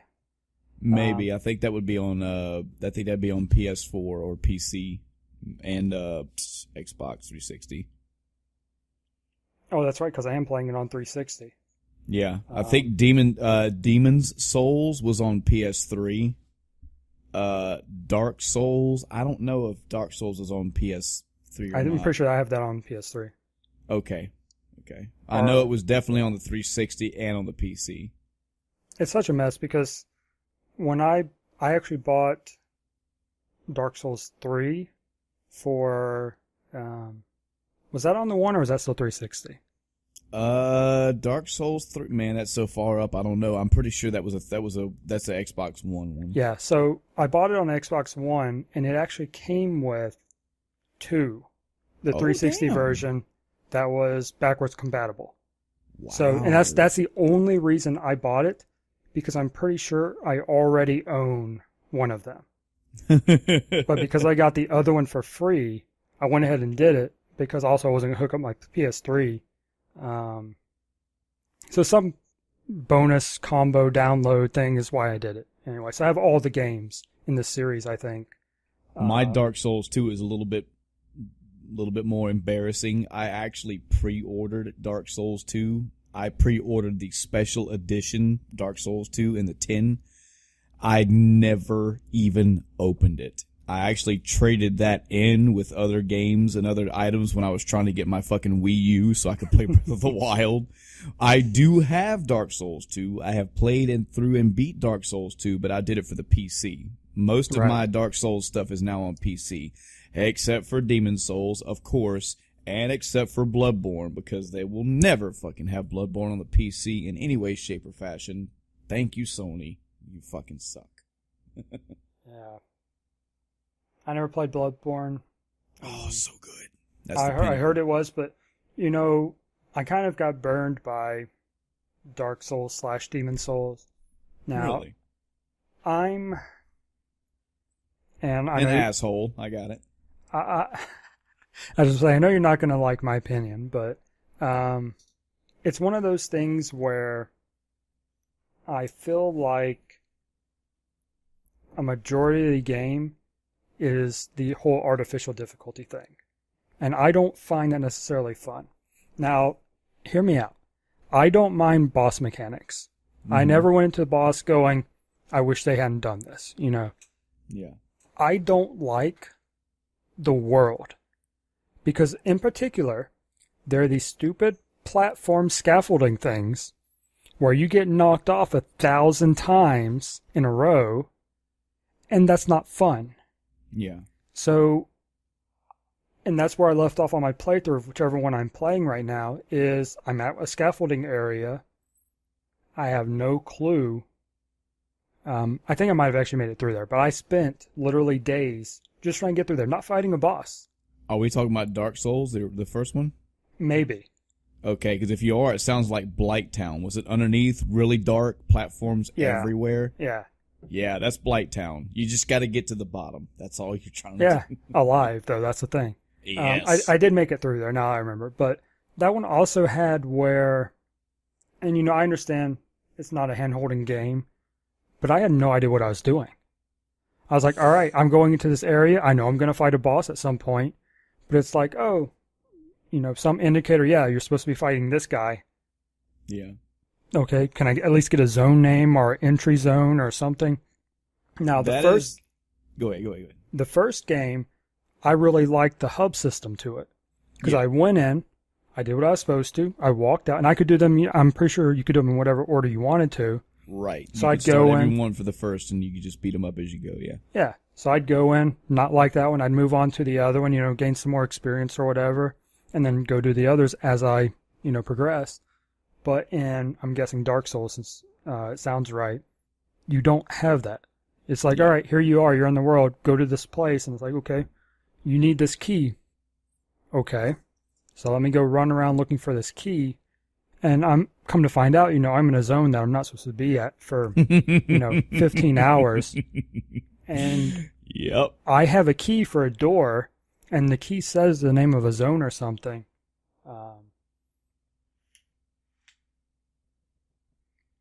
But I can't find the door. I'm in the zone. You know, it comes up the name of the zone when you go in it. I'm going exploring every inch of this, and enemies respawn. So, of course, I'm fighting the same enemies 100 times. And I'm just baffled at what I'm supposed to be doing. Right. Because I have a key for a door I can't find. So it's kind of frustrating in that sense. And I also, and this is kind of a community thing I don't like about it, is people expect you to go through it, you know, fairly low level. You know, don't grind, go fight through it. You know, you gain enough experience as you go through, blah, blah, blah. You know, in Demon Soul, I actually got to a point where I did the grinding for a while, and then I used the exploit that lets you gain them, you know, infinitely. I'm like, because I'm just going to the same area doing it. I could do it for 30 more hours, because I'm not going to go fight this boss before a certain point, or whatever, or I could just use this exploit and get all the souls I need. And it's not like I went to max level. I went up, you know, 30 levels or so, which is what I would have did naturally with the grinding, and enjoyed the rest of the game because I wasn't getting murdered every second. And Dark Souls, even without an exploit, I'm going to do the same thing. If I go back and finish it, I'm going to grind somewhere. I was in some forest, I recall, and if you go back, it's a really good spot for grinding. Yeah, I know what you're talking about. Yeah. Yeah, so this is actually a topic we can talk about. We can have an entire episode about this one day. Is like what's the difference between cheating and just saving fucking time? Because I agree, there are so many times in games where I'm like, okay, I can either sit here and grind this shit for 10, 15, 20 hours, or I can put this fucking code in and get the same fucking result. Not just literally just getting I can spend 20 hours getting 5,000 gold, or I can spend 1 to 2 minutes putting a code in. I'm going to do the same fucking thing. I'm just saving time. It's something that I can literally fucking do and with blindfolded, you know? So I agree, man. There's no fucking shame in that shit. You're just saving time. So I really don't like that artificial difficulty. Do it without leveling. Do it without grinding. No. I want to enjoy the game. I don't want to sit there and die over and over. I want to see something beyond the starting area, you know? Yeah. So. Well, here's where your fucking shit opinion's wrong. I'm just kidding, man. Everybody's got their own opinions. You don't have to like anything at all. But for me, the reason why Dark Souls has a spot on my top 15 is because of the shit that it gives you. I can think of no other game as a whole that has given me more rewarding experience than that game, because it is designed to kick the ever-loving shit out of you. But when you stop, pay attention, when you control correctly and you execute moves correctly and do what the fuck you're supposed to do, when you kick its ass, it's so fucking good. There is nothing in that game aside from actual glitches in the game, and even those I ran into very, very, very few of, where I walked away going, man, fuck you, game, you just fucked me. It was always my fault. No, you didn't parry fast enough. No, you should have blocked there. No, you should have not. It's like a fucking fighting game, except slowed way down. Yeah. You just do what you're supposed to do, and it'll work. The game tells you everything you need to know within the first 2 minutes. If you read the intro stuff, it tells you, press this button to block, press this button to parry, press this button to roll, you equip items. This is a strong attack. This is a light attack. Use them accordingly. When you go through that game and handle things correctly, it is your fault when you fuck up, and it is your strength and your triumph when you win. And I love that. I always have. Now, I will agree completely. The game puts a blindfold on you and just says, go. A lot of people love, there are several YouTube channels out there like Epic Name Bro, to name just one, where they love theory crafting of this game. They love trying to use all the context clues and all the hidden clues inside the hidden clues to figure out just the story of this game. But I agree. It's very fucking cryptic at times to figure out what you're supposed to do or where you're supposed to go. And I didn't like that. But again, once I just took the time and researched and figured it out and made my way through, it was worth it. I can't talk enough about how, for me, how rewarding that game series has been. Haven't found a bad egg in it. Even Dark Souls 2, while it was a meh playthrough, it wasn't horrible. Yeah, and I didn't have any issues with bosses. I had no problems mechanic-wise. I'm like, all right, I get it. I'm supposed to do this. I didn't do that. No problem. It's the levels in between that I mainly had issues with, Yeah. And I mean, even the mechanics-wise, they don't just span to bosses. A general enemy can kick your shit in. Yeah. A prime example is in Dark Souls 1, spoilers for anybody that wants to go through this and have never went through it. When you start Dark Souls 1, when you get out of the first area, you start in a brand new area, basically. Mm-hmm. And you really got three choices when you think about it, but generally you got two that people see. They can go right or they can go left. If you go left, your fucking asshole's about to be turned inside out, because there's like 7-8 skeletons that are about to rape your world. And you can run through there if you know what you're doing, but I'm talking about like a baby brand new person. You're going to take your weapon and your shield and you're going to go in that area and you're going to get fucking raped. Hey, now, Michael. Yeah. I went left. I'm getting to that. So an experienced player, one, will know how to fight the skeletons. They'll, two, know that they respawn even if you kill them, so there's no point in it. 3, they will know how to run past the skeletons. 4, they'll know how to run past the big skeleton and get all the items. 5, they'll know how to run past all that and get into a even more difficult level to get better items. But the baby brand new player is going to go left and go, oh, a skeleton. 2 shots, I'm dead. Now, you then can go through the entire game. Okay, I'm setting up something here. You can go through the entire game and go through correct, and you can build your soul levels up and get more weapons. You can fucking beat this boss and that boss and this boss and that boss and then beat the game. And you come back with a new game plus file. And you're like, oh yeah, I played Chrono Trigger. I know what New Game Plus is. I'm not going to go right like I'm supposed to. I'm going to go left because I remember those skeletons and fuck those skeletons. And you're like, bring it on, bitches. And they 1-2 hit you again and you die. That game does not give you the opportunity to let up.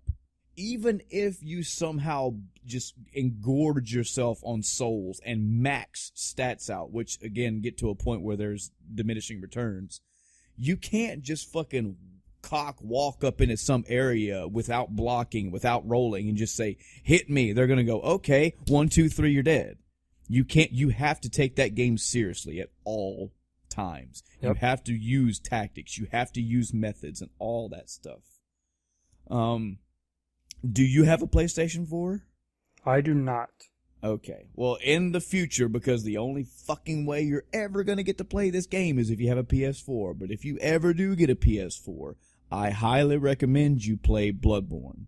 Because Bloodborne is strictly and solely about the combat.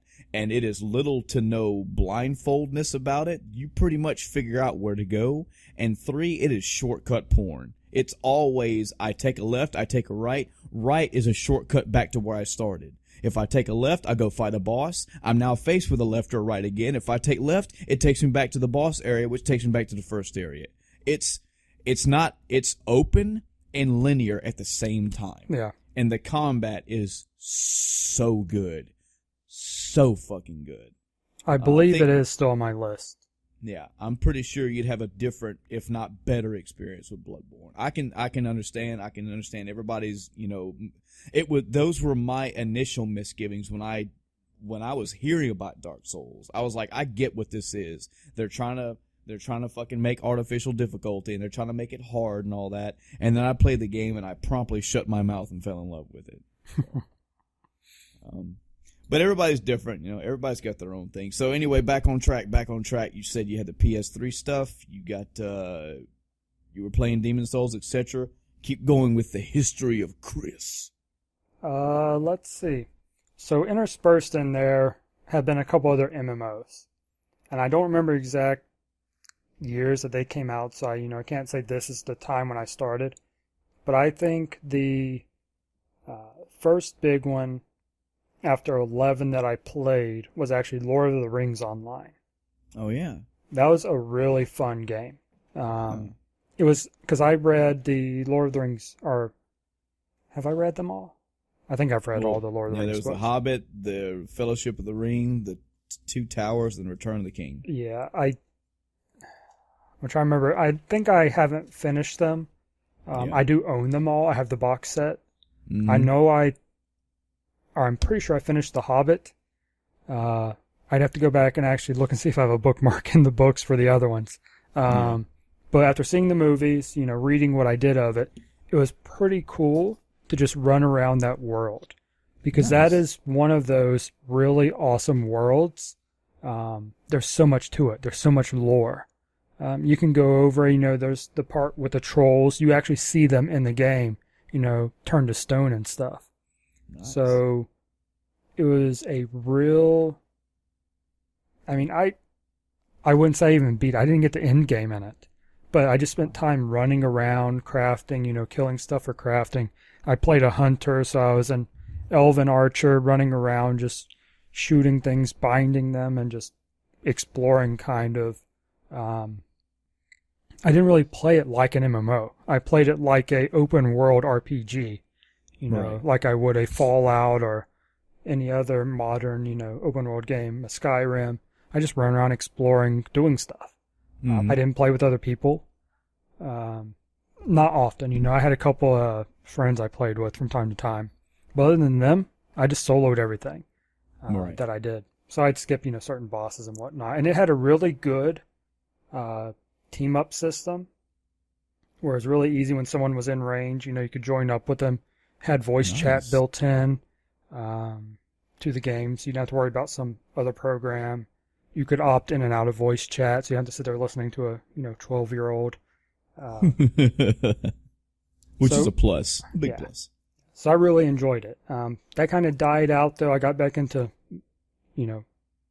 I I don't want to call them real games because that implies the MMO isn't, but single But player. we know what you mean. Yeah, into other games, non-MMOs.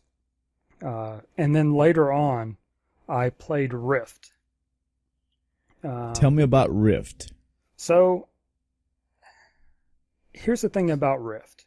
So Rift, and this is the thing with MMOs, I guess I play open betas and then, I stick with them for a while until they change something I don't like. Kind of like 14.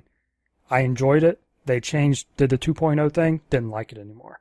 So going back to Rift. So Rift is the first MMO I played that had a true skill tree where you picked a class, but even within the class you had, I believe it was 3 skill trees you could pick and choose from. And it had the prereqs, you have to fill in the first 2 boxes or the first box to get the one above it, etc. So you could pick and choose abilities you wanted to unlock in each tree to determine, what kind of character you are. And the kind of character I was a, I want to say, 2-handed weapon, 2-handed sword tank, which, people kind of crapped all over. Because they're like, you're not effective, blah, blah. So it's kind of one of those things I did it just to prove them wrong. Yeah, that was like me playing Final Fantasy 11 as a fucking samurai. Yeah. Well, you're mediocre. I'm like, motherfucker, I can link with everybody. I can do my job efficiently, and I will pump numbers out. I want to play what I want to play. Yeah, and you missed the samurai heyday, too. Yeah, I did. But going back to Rift, so I played it. I hit max level. I was getting good gear. I don't really remember a whole lot about the world and the story and stuff. I don't think I really cared. I just enjoyed the gameplay itself enough where I just played it. It's another one I did dungeons. In that one, that's the first one where I really got into doing dungeons. Not true in-game, but as progressing up to right before in-game type dungeons. Right. And then they decided they're going to redo the Justisar tree, which is what I was. And my build was no longer usable. Wow. And for me to respec, I would have had to pick completely different skills, get completely different gear. And at that point, it's like, okay, I'm max level. I'm supposed to go run dungeons to get new gear, but I can't do that because my skills no longer exist. I think they completely removed certain skills too. Wow. So my gear wasn't useful. I could go in a dungeon, and the dungeon that dropped my level gear, I was useless in. So I would have had to been carried through the dungeon to re-gear my newly respect tank, which you don't carry a tank. Right. It's not like a DPS. You can do your little bit of damage. The other DPS will take care of it. The tank will do their job. Healer will do their job. Yeah. If you're a tank, you're a tank. So that was it for the game for me. I completely quit at that moment. I spent one afternoon going, what would I need to do to be usable, for my build to be viable in a tanking role, or even in a DPS role at that point? Because I'm like, I want to play the game. And I said, it's not worth it. Yeah. So I stopped playing. Mm-hmm. And then that's kind of when I got back into console games again. I want to say that was 360, near the end of the 360 era, so we're getting close to the 1 at that point. Lord of the Rings Online was probably beginning of 360 era. I don't know if it overlapped with real Xbox One time frame. I know it was, I say Xbox One, I meant original Xbox. Because I was already in the Marines at the time. Because I actually got it because my gunny, who's a E8, because I know you're a hoobag. Yeah, so my E8. Don't start your shit. I couldn't help it. Now I can actually take jabs at you, But yeah, so he actually brought it up to me because we were TAD somewhere for some inspection or something. We were helping another unit out with, one of our subordinate units. And we went to a GameStop or, something similar local shopping strip, and he was like, "Yeah, this is a fun game." I think I might have watched him play it one day too, because I slept in his extra bedroom for a while, and I got in. We played together a little bit and stuff. And he stopped playing. I kept playing. But yeah, so that was after I was in probably a couple years. So, but yeah. So MMOs, I try not to get involved in them as much now. 11 is still my favorite MMO. I will go back to that. Like I said, just a few months ago, I reactivated my accounts and I was playing daily. Some of my old people I played with who I thought actually quit the game, I guess they didn't and came back. First, I went back and I was just trying to do new content because I hadn't done the latest DLC stuff yet, or at least completed it. I had started it when it came out, but me and Heather stopped playing around that time. And I ran into these strangers, gave me a link pearl, like, hey, you need some help? Great community still on the game. Yeah. And then I'm running around one day, and I get a tell, which are whispers or whatever in comparison to other games. I get a tell going, hey, where's your link pearl? And there's this guy who was the link shell leader years ago, like probably 4 years at that point, that I hadn't seen in at least 2, even on a friends list or anything. And he's like, where's your link pearl? I'm like, don't worry, I got it. So I pulled it back out and equipped it and started running stuff with them.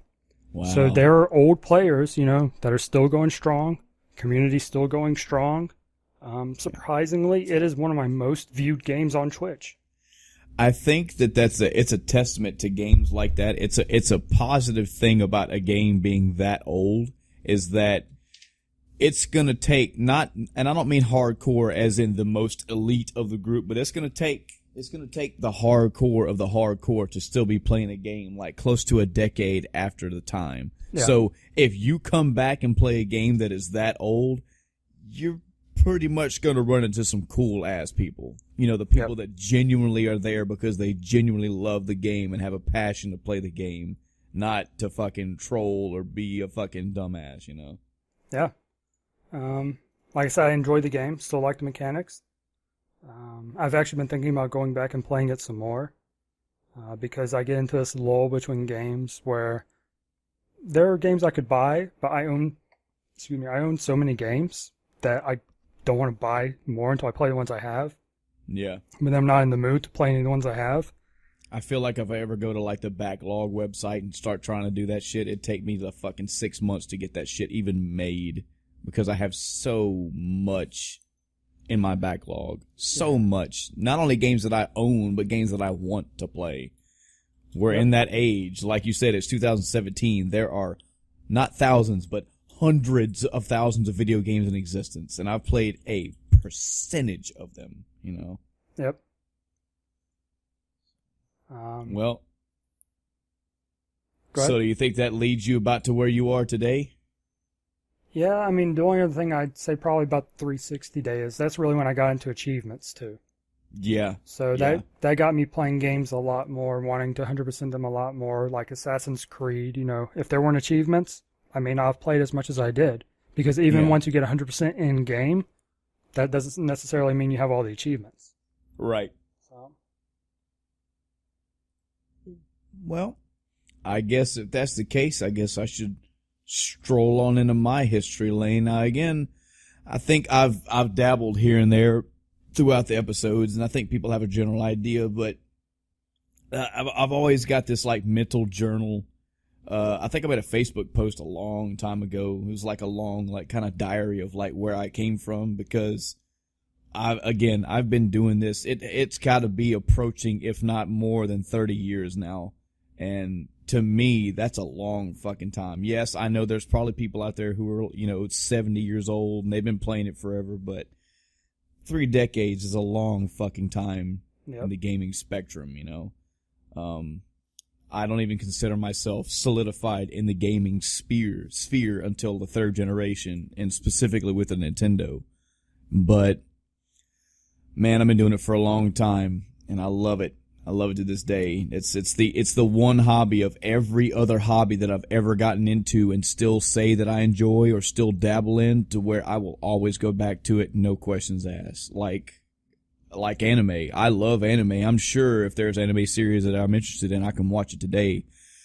But when that's episode 26 is over and I don't have another one I want to watch, I'll be fucking playing a game and another game and another game, back to back to back, you know?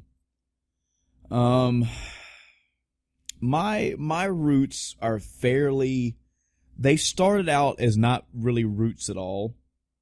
I already, as a person, have a bad memory, so trying to think back to when I was, 3, 4, 5, 6, 7 years old, very fucking hard to do. I can wrangle the memories around actual consoles, but before that, it's hard. Like, I remember being at my early gaming years were through other people somehow. Like my mom and dad's friends. I would go with my mom and dad to their house, and they would have a Nintendo or they would have an Atari for their kid, and I would play their games, before I ever had my own. And it's random times, random games. I remember playing Dragon Warrior, not even knowing what the fuck the game was, just there's a Nintendo and a controller, cool, I'll play it. I remember playing random Atari games, like a football game or a boxing game, and being like, yeah, it's a game, I'm playing it, I don't know what the fuck I'm doing, but there it is. My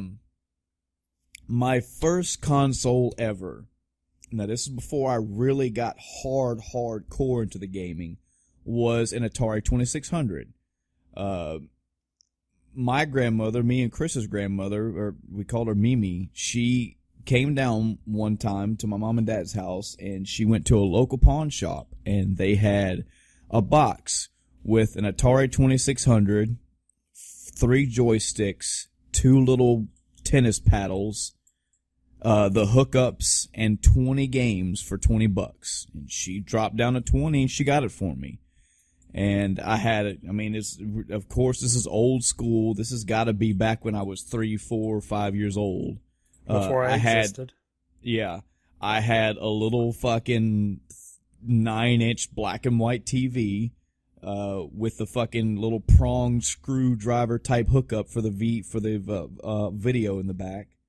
And that's what I played. I remember most of the games. There was a game called Dolphin. There was I had that Pac-Man. Yes, I did. I had Defender. I had Phoenix. I had I Want My Mommy. There was like I said, there was 20 exact games. And yes, I remember playing them and I remember enjoying them, but it wasn't a part of me yet. It was something that I just did all the time as a kid would do. Like, I would also go out and play basketball. I would also go ride bikes with friends. I'd also go do this, whatever. Sometime around, I want to say it was either my 6th or 7th year birthday, I did get my own Nintendo. But before that, and this is where Chris knows, I was introduced, before I had my own Nintendo, I was introduced to the Sega Genesis.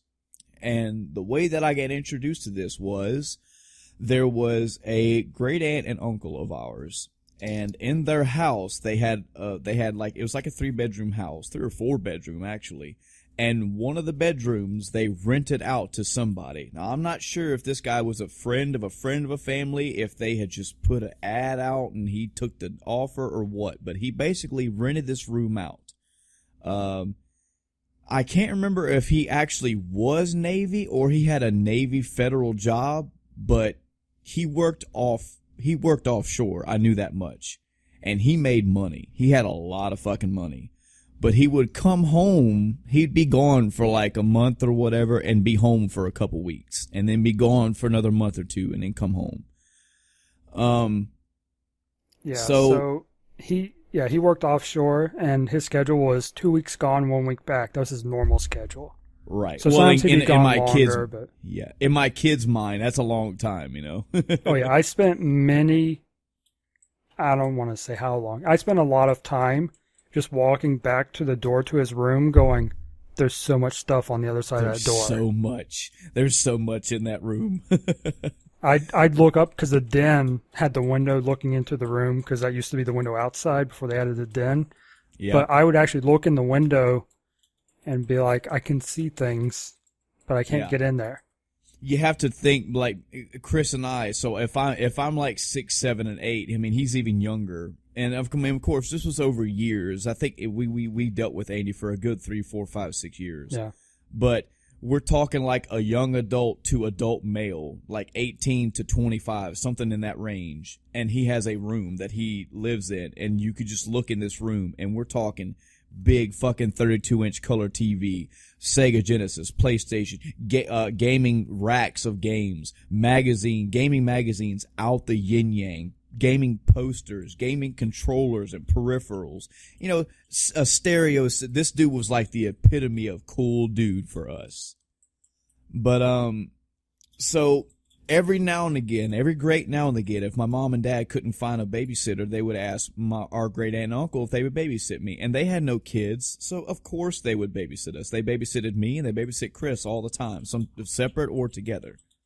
It was a big thing for me and Chris to meet up at their house because we thought we were the bomb. We would collectively have $5 and we'd go to a local store and buy like a gigantic fucking bag of candy. And man, we were in fucking hog heaven, bruh. But so one day, my mom had told me about, the guy that lived there. It's like, one day maybe he'll be home and y'all can play games or something, but he's got video game stuff. And I'm like, yeah, cool, no problem. I still don't think at this point I had my own Nintendo. But, so I went there one day and, they were like, yeah, well, you get to meet Andy. Andy's here. I'm like, cool. And my introduction to him was thus.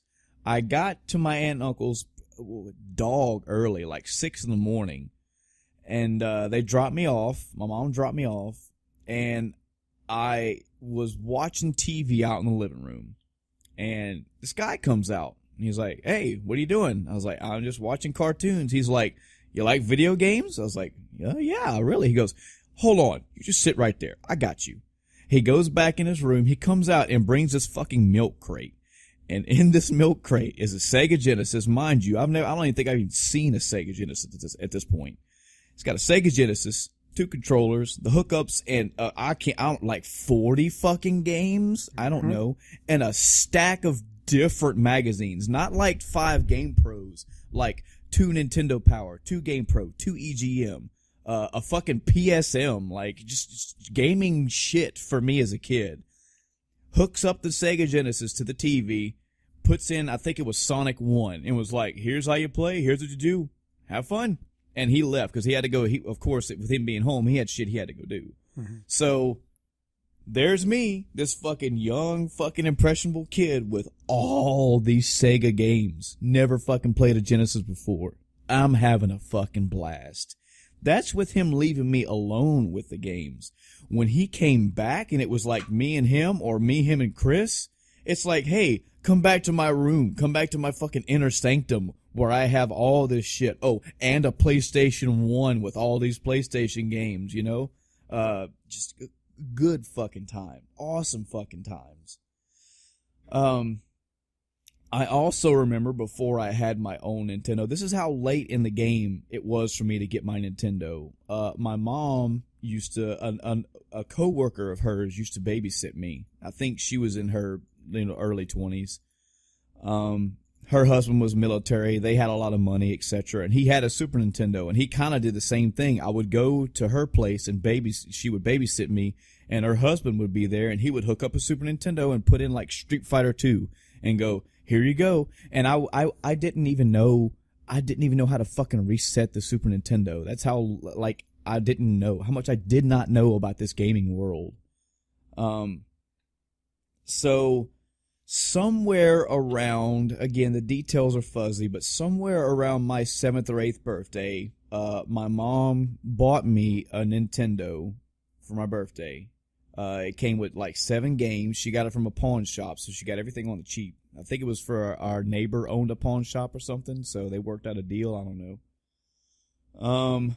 I barely remember all the games. God, that's so bad to say. I really do. But when I got my own Nintendo, that was the start of me being like, I'm fucking in. I'm in. I love this shit. This is what I want to do. Fuck riding bikes. Fuck playing baseball. I don't care about any of that shit. I love video games. And the game that really solidified it was Final Fantasy. I think I've told this story before, but I love telling this story. I'll try to make it real quick. So that babysitter lady told me for one of my birthdays she was going to take me to a pawn shop, because that's where you get a lot of your cheap Nintendo games, was pawn shops. She was going to take me out for pizza, and then she was going to take me to a pawn shop that had a bunch of used Nintendo games for sale, and she was going to let me pick one. I think it was like $10 a pop. And I was sifting. Now, me being the naive kid that I was, I'm sifting through all these games. And I did not know at the time how to collect myself. I didn't know how to gauge what games would be good. I couldn't pick up something and go, I've heard of that game. I want to play that. I've heard that's good. For me, it was, this game is based off a movie. The movie was cool. I guess I'll play the game. Oh, God, what a bad way to choose games that is. But I'm sifting through these games, and I pick up Terminator 2. I liked Terminator 2 at the time. It was a fucking bomb-ass movie. Well, this game's based on it. That's got to be a shoe-in. I'll put that to the side. That's a maybe. I'm flipping. Again, I would love to go back and look at all these games. God knows what games I sifted through that were probably fucking... I probably sifted through so many great games and didn't even know, you know? I picked up Final Fantasy 1. The cover got my attention, and the back of it was, you know, I had dabbled in D&D back in the day a little bit. I liked adventure-y stuff. I like RPG-type stuff, and the artwork and the text for the game on the back of the box sounded interesting. I said, okay, I'll pick it up. And in my hands, I had to decide between Terminator 2 for the Nintendo or Final Fantasy 1 for the Nintendo. There was a point in my life where this was a fucking decision. There was a point in my life where I was actually sweating over picking between these two. I picked Final Fantasy. I took it home. And again, mind you, this is one of those awesome birthdays. I had pizza. I had some like fucking Nickelodeon Gak and Nickelodeon Slime and some other toys. And I had Final Fantasy 1. I took that game home and played it till I fucking passed out. That game was the lock-in for me. Final Fantasy 1 was the game that said, this is my thing. This is exactly what I always want to do. I am a fever-pitch person for gaming. Throughout high school, I never really had money. There was a local gas station that rented games, Nintendo games, for like $2 a day. That was still a lot of fucking money for a kid back then. And I played different games. I couldn't tell you all of them. I went to friends' houses and borrowed their games. I remember playing Blaster Master at a friend's house. I remember playing Bayou Billy. I predominantly remember playing Mega Man 4 because Mega Man 4 is my epitome game of all time for personal reasons and because the game's great. When I went to school, I hit up every fucking friend, acquaintance. If you whispered that you had a Nintendo, I was all over you. I would literally borrow every game from everybody in high school. That's how I played games throughout most of my, in grade school. That's how most of my grade school gaming life went. I think Nintendo was the only console that I owned, and I think I may have bought or had gifted to me like 2 or 3 more games over time, but of the hundreds of games that I played, they were predominantly from somebody else. Later on in life, I got an awesome fucking job where I got to mow some guy's lawn for $8 an hour. I saved up money and bought a Super Nintendo. That was fucking awesome. It came with Legend of Zelda: Link to the Past. I was a little better on money at that point, so I could buy like maybe 4 or 5 games a year. But again, in high school, I just borrowed people's games. I borrowed things from everybody. That's how I gained most of my gaming library as a young kid. I had played the PlayStation through Andy. I I don't know if Chris remembers this, but he brought us in one day to play Battle Arena Toshinden, and he was like, "You want to see something funny?" We're like, "Yeah, cool." And he picked fucking Faux Fei, and he did the move where he bends over and fucking farts. And I swear, me and Chris were fucking dying laughing. You got to think, you show a fart joke to 2 kids, they're done. They're just fucking done. We were rolling on how fucking funny that was. Yeah. But I remember a Battle Arena Toshinden. I remember playing a couple games that he had, but very, very far and few in between. I had a friend back in the day that had a PlayStation, and he made me a deal that he would let me borrow his PlayStation and 4 games that he had on one condition, that I take his console home and get him past a game. He let me borrow Resident Evil, Doom, Twisted Metal 2, and Suikoden. That was the RPG he had, and he was stuck. And he was like, if you can get me past this point, I'll let you borrow the PlayStation for 2 weeks. Just get me past this part. I found out later when I actually played through the game, he was only stuck like 6 minutes into the game. He was stuck very, very early. Not only did I get him stuck or unstuck, I beat the game. So, loved that RPG. Loved Resident Evil. Had a good fucking time with Twisted Metal 2. Loved Twisted Metal 2. Still my favorite Twisted Metal to this day. And of course had a good time with Doom. I mean, I loved it. It was good. Didn't get my own PlayStation until sometime later in life. I don't even know how that happened. I remember going through this huge fucking turmoil, this huge fucking contract with a good friend of mine. He was on a podcast with us before, named Mike, to get Final Fantasy VI, which is my favorite PlayStation. I mean, my favorite PlayStation, my favorite Final Fantasy game of all time. Again, I had played it through some friends in high school, had a friend that had Killer Instinct at the same fucking time, and I could not pick. I wanted both of them so bad. So I got my own PlayStation, and, you know, I bought games, had games, borrowed games, same thing. I had a Dreamcast. I think that was around about the time I got out of high school. I bought my Dreamcast when I was in basic training for the Army. AIT for the Army. I bought made this big deal about buying the Dreamcast, and we were all going to split money and get a hotel room together so we could play Marvel vs. Capcom 2, which we did. When I got home, I started playing Final Phantasy Star Online, which was my first break into the MMORPG scene.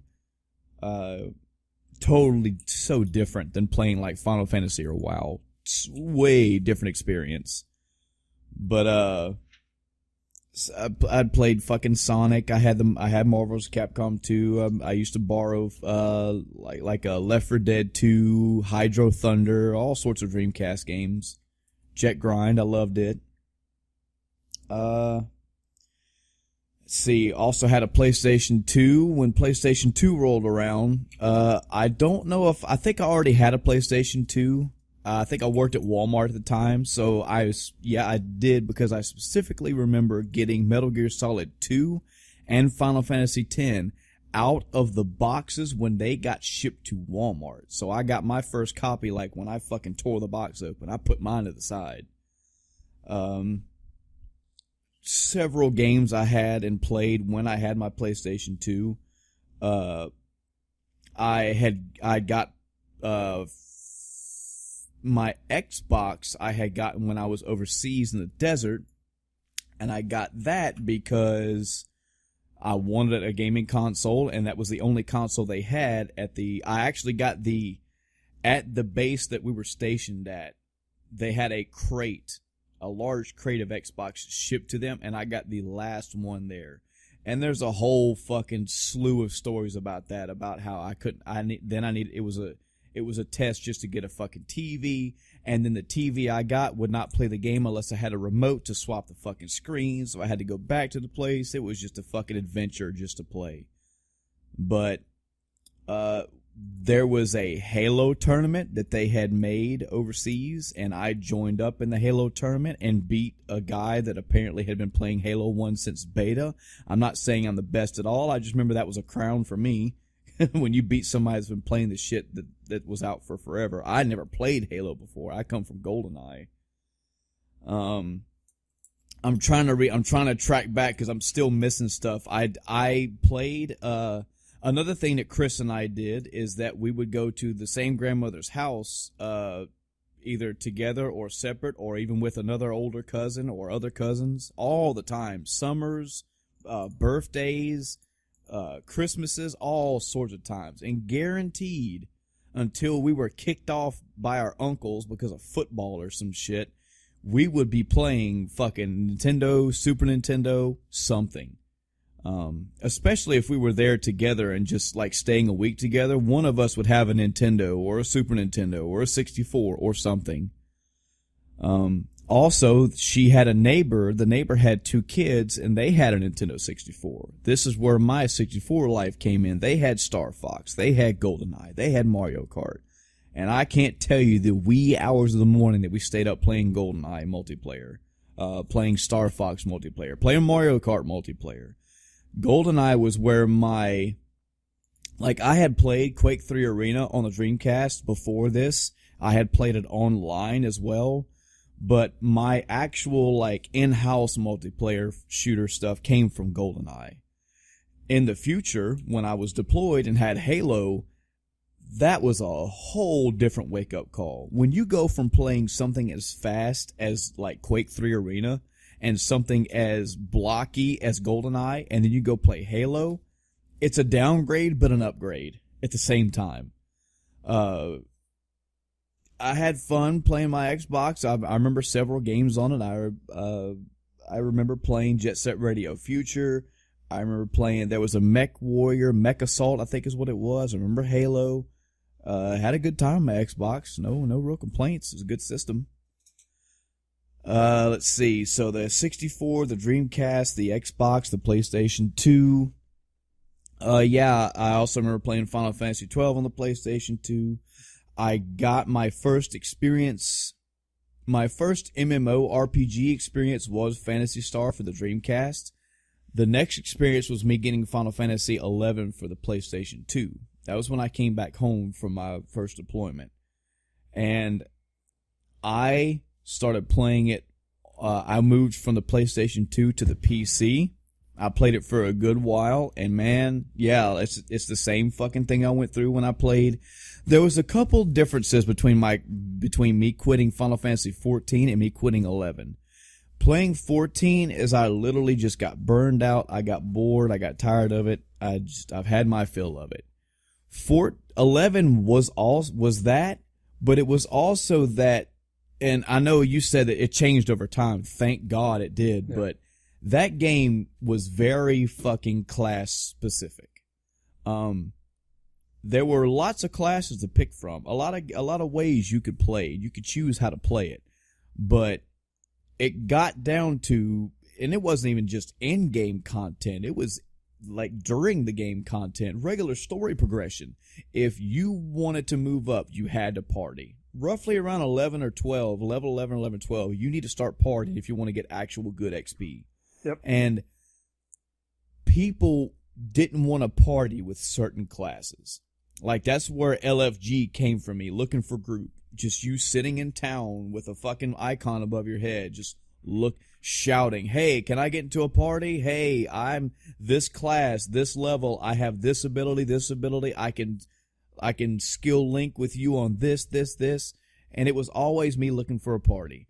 And half the time it was ignoring, and the other half was, bruh, why don't you play Ninja Thief? Why don't you play Nin Monk? Or why don't you play this? I'm like, because I don't want to.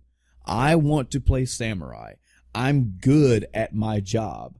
Well, they're going to out DPS you. I'm like, yeah, but not by much. And I don't want to play that class. And it really fucking bugged me. It really, really pissed me off. If you wanted to be a DPS, you needed to be these 2 specific class and subclasses, or nobody would pick you. If you wanted to be a tank, you needed to be this specific class and subclass. And if not, you didn't get picked over. I get why. I get it. I didn't agree with it at all. I fucking hated it, and it pushed me away from that game so bad. Yeah, I didn't have it as bad because I was a healer. I was a white mage. Oh, yeah, you were in high demand. But when I really experienced that was with merit parties. So merit parties, you were level 75, and they had another system called merits, which you got other boosts from. You know, you could up attributes and whatnot. So people would shout for merit parties, you know, hey, healer. I had someone not invite me because I didn't have the scholar sub job. And it was fairly new at the time. And it came with a, you know, MP regeneration ability. So everybody wanted them because then you didn't need a red mage to refresh, or it was more help, you know, the red mage could do other things, blah, blah, blah. But I had, you know, been playing the game up to that point without it. It was no problem. I was healing just fine. And to this day, probably at least 5 years after that point, I still will not level Scholar. I have it unlocked. I think I've gotten up to like level 15 just because I was leveling all jobs, but I will not use it as a sub job. I refuse, just out of spite, because of that one person. That. Yep, I agree, man. And I never experienced this in Final Fantasy XIV. Was never an issue. You play whatever class and job you want to, and you're gonna get in. No, even in in-game content. Everybody fucking hated Dragoon. I was always Dragoon. I did just fine. I led a fucking raid group as a Dragoon, so never had that problem. But 11, I did. And I never even went back to 11. Like, I never gave 11 a second shot. Actually, I stand corrected. So I played 11 for probably around 6 or 7 months. And I backed off of it first, partially because of those issues, but also because I'm like, man, I'm not playing anything else. Like, all these fucking games are coming out, and there's so many games that I have and want to play, and I'm not playing. There's so much more I want to do. Let me take a break from 11, and I'll come back in a month or two and see what I can do, see if I still enjoy it. I dropped that game for 2 months, and in that 2 months, I had recorded 61 games that I played and beat. I was like, fuck yeah, this is it. This is what it's about.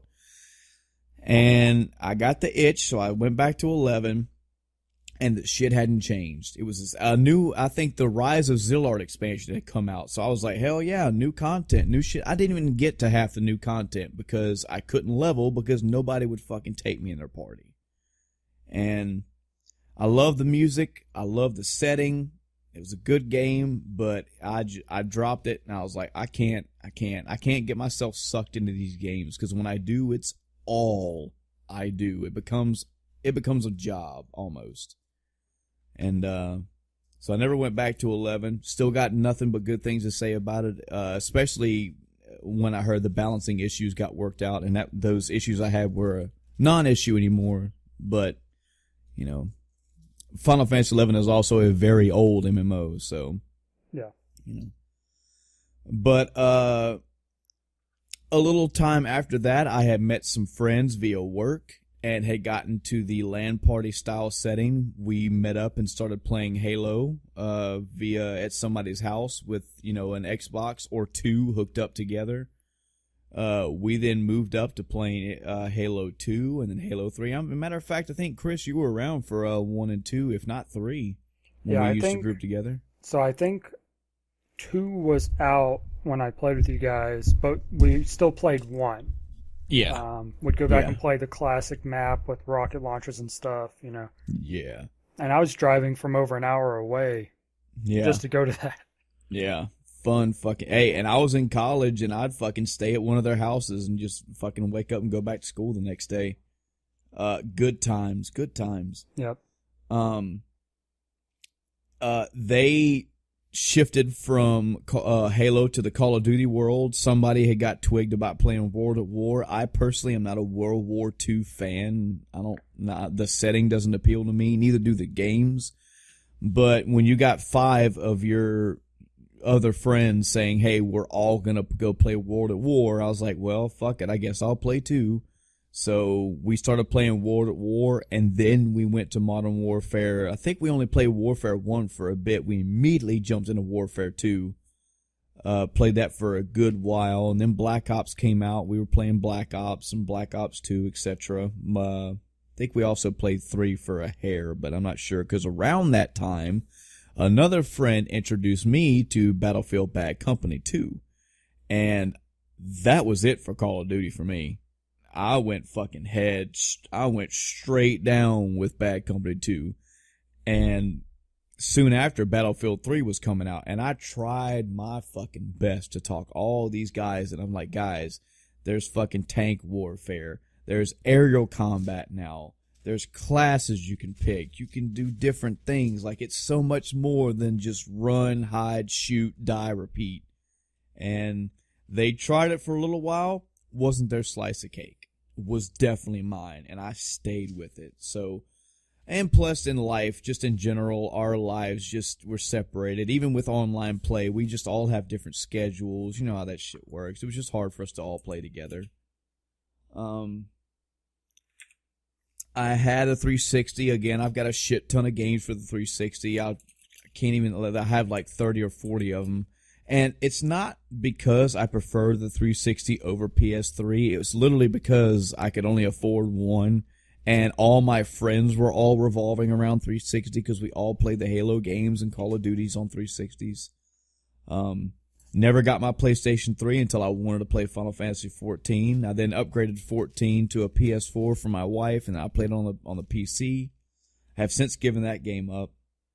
I've played a few games on the PS3, not a shit ton. I've played a couple games on the PS4, not a shit ton. Mainly Bloodborne. I'm at that stage in my life now where, again, there's no telling what the fuck I could be playing. Of recent, I've started playing ROM hacks of games, because taking Super Metroid and having a complete redesign is fucking awesome to me. It's like playing through another game, or playing the same game but all over again.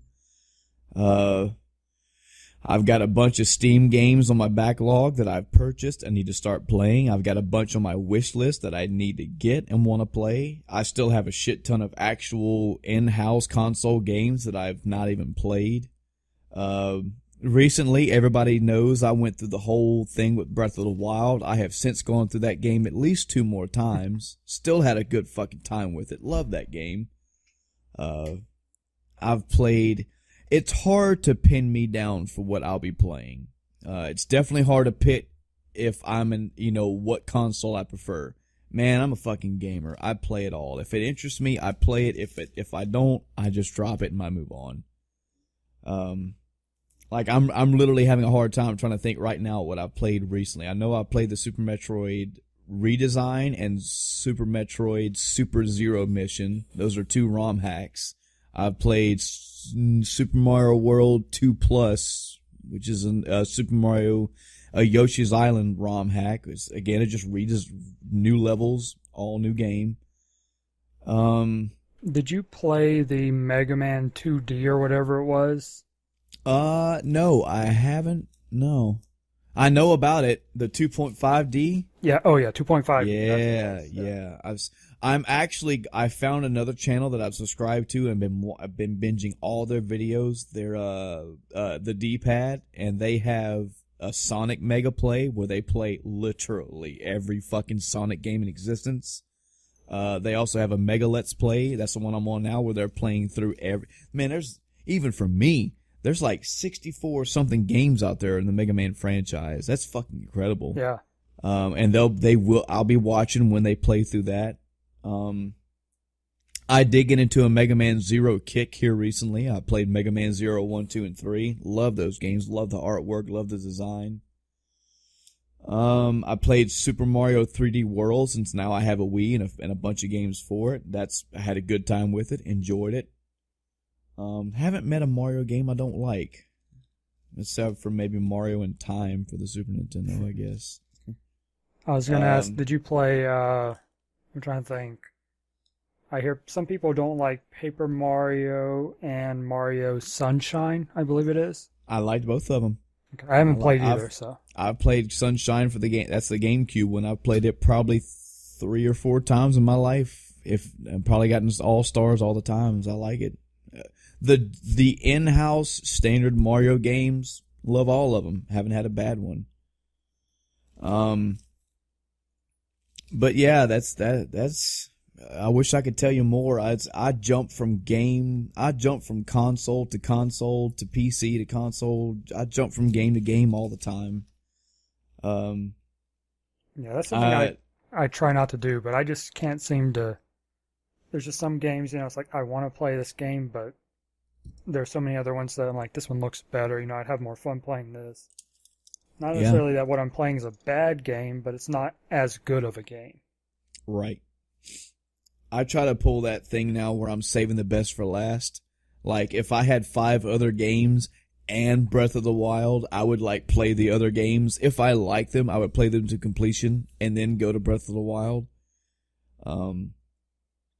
But, man, this is an issue I've had in I'd say probably the last decade or so of my gaming life, is that when I get into a game like Breath of the Wild, it'll be nothing but Breath of the Wild until I'm done with it. Until either I beat it or I've exhausted myself and don't want to play it no more.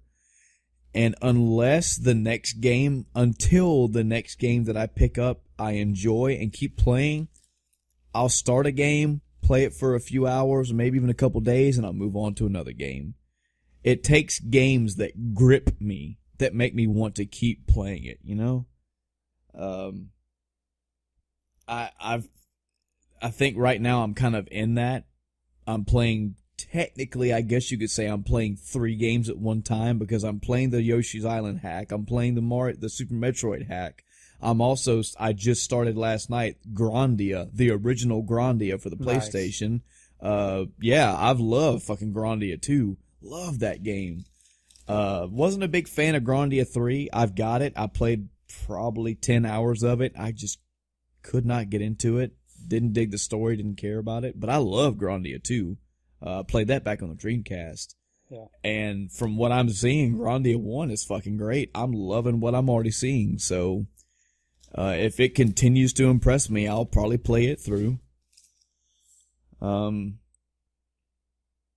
As far as new games, it's really odd. I don't have to play the newest thing, but when the newest thing intrigues me, I'll want to play it. An example is, of this recording, South Park, The Fractured But Whole came out a week or so ago. Did you play, the first South Park game by chance? The Stick of Truth? All right. So, no, I didn't. And oh, God. When you start out with, all right. And I don't have any intention to. Here's why. Okay, why? First is that I wasn't sure what I'd think about it, so I watched part of it played. I will say this. I won't even say it has good mechanics. I'd go as far as to say it has great mechanics. Yeah. If these mechanics were in a non-South Park game, I would probably play the hell out of it. Okay. Now, the reason I don't have any interest in playing it is because of the South Park theme, and I was talking with a coworker about this just 3 days ago. Mm-hmm. I think it was actually on Monday, 3 days ago, that that humor doesn't do it for me anymore. Right. I can't handle that immature humor. There's explicit scenes, that don't amuse me at all. It's just really, you had to do that. You had to go there with that. Yeah. Yeah. I know what you mean. Spoiler warning for The Stick of Truth. There is a scene later on where even I, in the middle of this game, probably 2/3 of the way through the game, roundabout went, all right, this is the kind of shit that I'm talking about. This is the over-the-top shit that's all right, guys, come on. Where you fight Nazi zombie fetuses. Okay, so I get the idea that Matt and Trey are still kind of in that random mind frame, where if they can just put these random things together, it'll get a chuckle. Mm-hmm. But, so I get the idea of putting Nazis and zombies and fetuses together to make it random and funny, but not funny to me. The battle itself, it was just like any other boss battle. I had a good time with it. The humor around it, I got it, was funny.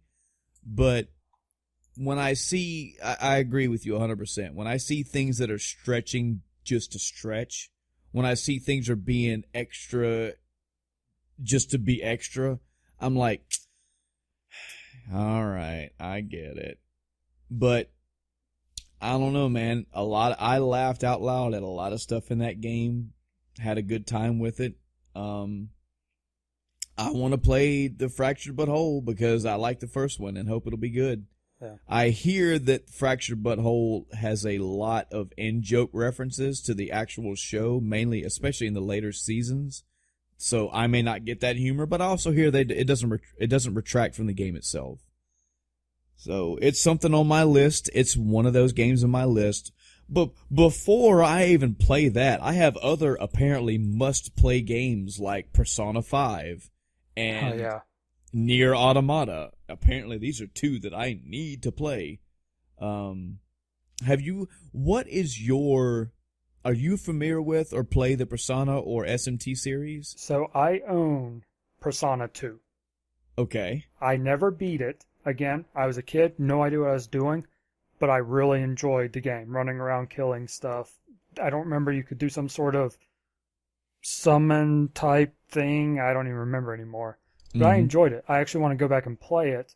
And when I saw that Persona 5 was coming back out, I went, I want to play the entire series. Yeah. I was like, I played 2. I want to play the first one, and I want to work my way up. So that's eventually what I plan to do. Because based on everything I've seen and heard about the game, I would enjoy it. I enjoyed 2, so it's on my list to play for sure. Yeah. From what I hear, there's actually a little spreadsheet kind of thing. If I could find it in my pictures, I'll send it to you. But it's because there are multiple games in this franchise. There's the Persona series. There's also the Shin Megami Tensei, and it's all linked, either loosely or straight up linked. And it gives a good idea of what game to start with or what games to play. And I'm the same way as you, man. I actually had Persona 1. I think I borrowed Persona 1 from a friend back in high school. Had to have been like 15, 16 at the time. So well over 2 decades ago. And I probably played 5 hours of that game and don't fucking remember a damn thing about it. The overworld movement was weird. It was like moving a piece around. The battles were kind of 3.5D-ish or 2.5D-ish.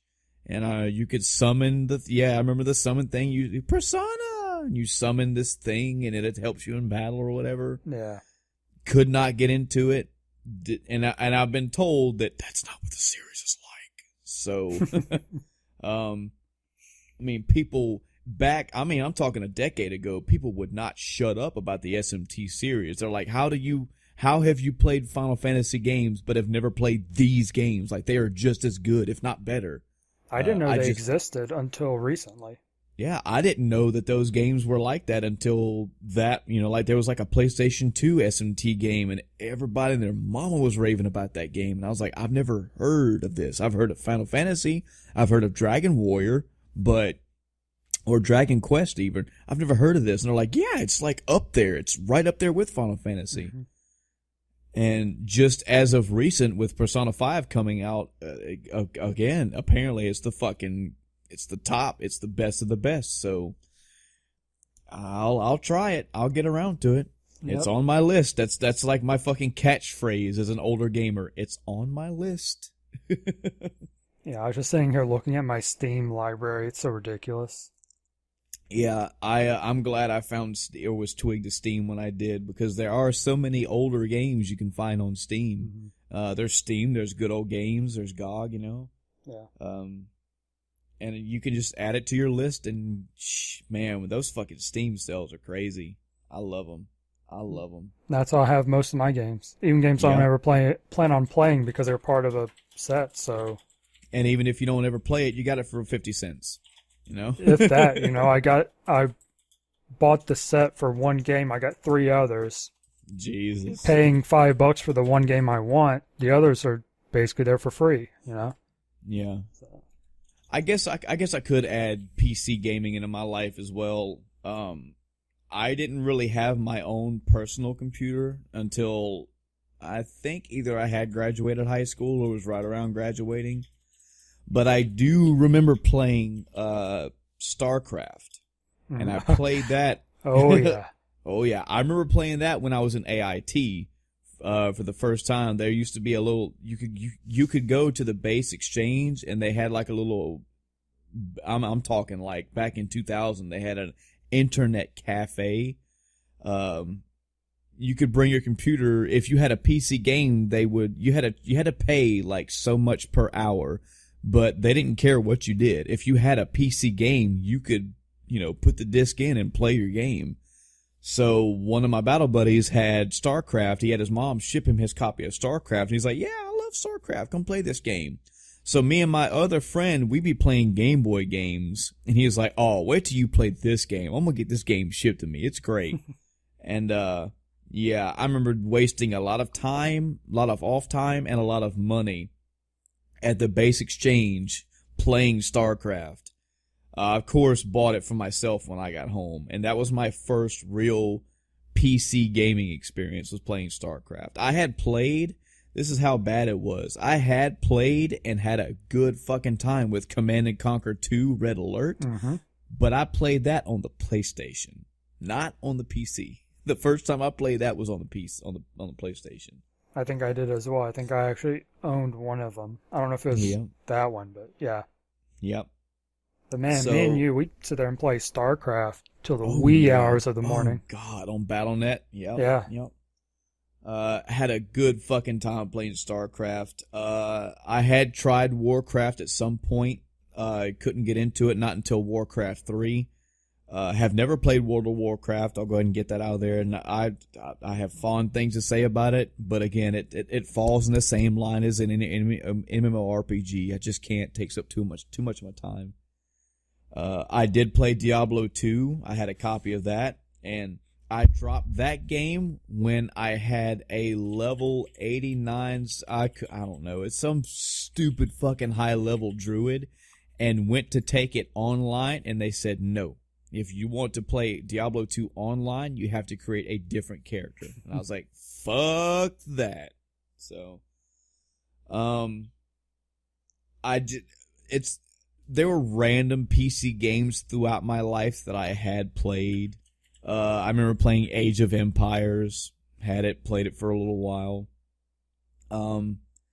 It was never that I hated PCs. It was never, ever that I was a console-only guy. I never looked up or looked down to PC gaming. I just had so many consoles and so many console games in my life that they took over.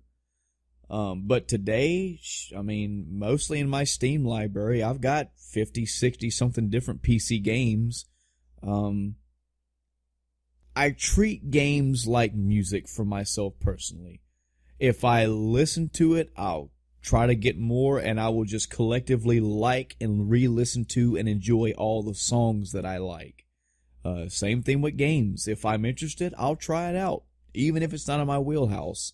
But if I don't like it, I usually just, fuck off and I move on. Yeah, if I look back to PC gaming, also, StarCraft was one of the big ones for me. Mainly, that was your influence there, like most things in my early gaming life. But looking at it, I think really until I got into MMOs, most of the games I played were strategy games. Yeah. StarCraft, Warcraft 3, which I didn't play much of, but I did have. Yeah. I think I did play Command & Conquer on PC as well. Age of Empires. When I was in, I want to say this was either middle school or high school, whenever Age of Empires 2 was out. I don't want to say new, but it had been out a little bit. One of my other best friends growing up, his parents participated in LANs. So I would go with him over to their friends, his parents' friend's house. They'd have like 8 to 10 computers set up, playing Age of Empires 2, four against each other. Me and him would play. So we'd play this with the adults We'd have certain rules, house rules for the games we'd play. Mm-hmm. We never finished a game Well, because, yeah. of course, you have that many people, but that was fun. That's a hell of an experience, Yeah. Yeah. It was growing up for me, and I know that your parents are pretty much the same way. They didn't have any interest in really gaming stuff. Yeah, they didn't have much interest. I had to beg for everything I got, and like I said, when I realized that I wasn't going to get much, if not anything, through them, I just went through family. I went through friends. Hey, what games you got? Let me borrow it. I'll play anything and everything. I just got to have it. Yeah, I quickly realized that I was kind of spoiled when it came to games as a kid, because one of my memories in the PlayStation era was that one Christmas I got 13 PlayStation games. Holy shit. 13. Wow. Now, as, an adult, I can look back and go, yeah, most of them were probably $1 at the pawn shop. Yeah. So it wasn't that big of a deal for most of them. But just, going to school being like, yeah, I got these 13 games. And people are like, what? I got these one, maybe 2 games that I wanted. Yeah. And they wouldn't all be games I wanted. They'd just be games they picked up because, like I said, they're $1, less. I have Game Boy games. I didn't even talk about Game Boy games, but I played a lot of Game Boy. Oh, yeah, me neither. I totally glossed over handhelds, but I had a Game Boy Color, Game Boy Advance. Yeah, I played Game Boy and Game Boy Color. After that, it didn't really... I was more into console stuff at the time, but... Yeah. I played the Game Boy. I have a memory of going to Disney World in Florida, and the whole trip, I was in the back of our van, behind the back seats in the little cargo area with, probably a coloring book and a Game Boy. And that's what I did for that entire 8-10 hour drive. Yep. Most of and it's still the same for me today. Why handheld gaming is not a big thing for me is because I played it for what it was intended to be played. Well, not intended, but what it was designed for, I guess. It was on the go play. So I played Game Boy games. I had a Game Boy with 5 or 10 different games. I had a Game Boy Advance when I was in AIT and played lots of games, but it was usually either away from home or on the road. Yep. I remember playing Link's Awakening for the Game Boy, getting stuck in that game when I was visiting family in Missouri and using my grandmother's typewriter to type a letter up to Nintendo asking for help on what to do. But yeah, if I'm here at the house playing a game, it's really, really hard for me to pull out a portable game to play it. Because I have all this stuff to play, and I'm rarely taking trips. If I'm taking trips, I'm usually the one driving. So yeah, exactly. I I do have a 2DS. I opted to get 2DS over 3DS. Mm-hmm. I do want to get a 3DS, but I'm going to get the XL. But anyway, so really the main games I've played for it and actually beat are the Pokemon games. Mm-hmm. Since, we start playing those again in this household. So, I wasn't going to just not play when the kids were playing. Right. So I played that. Bravely Default.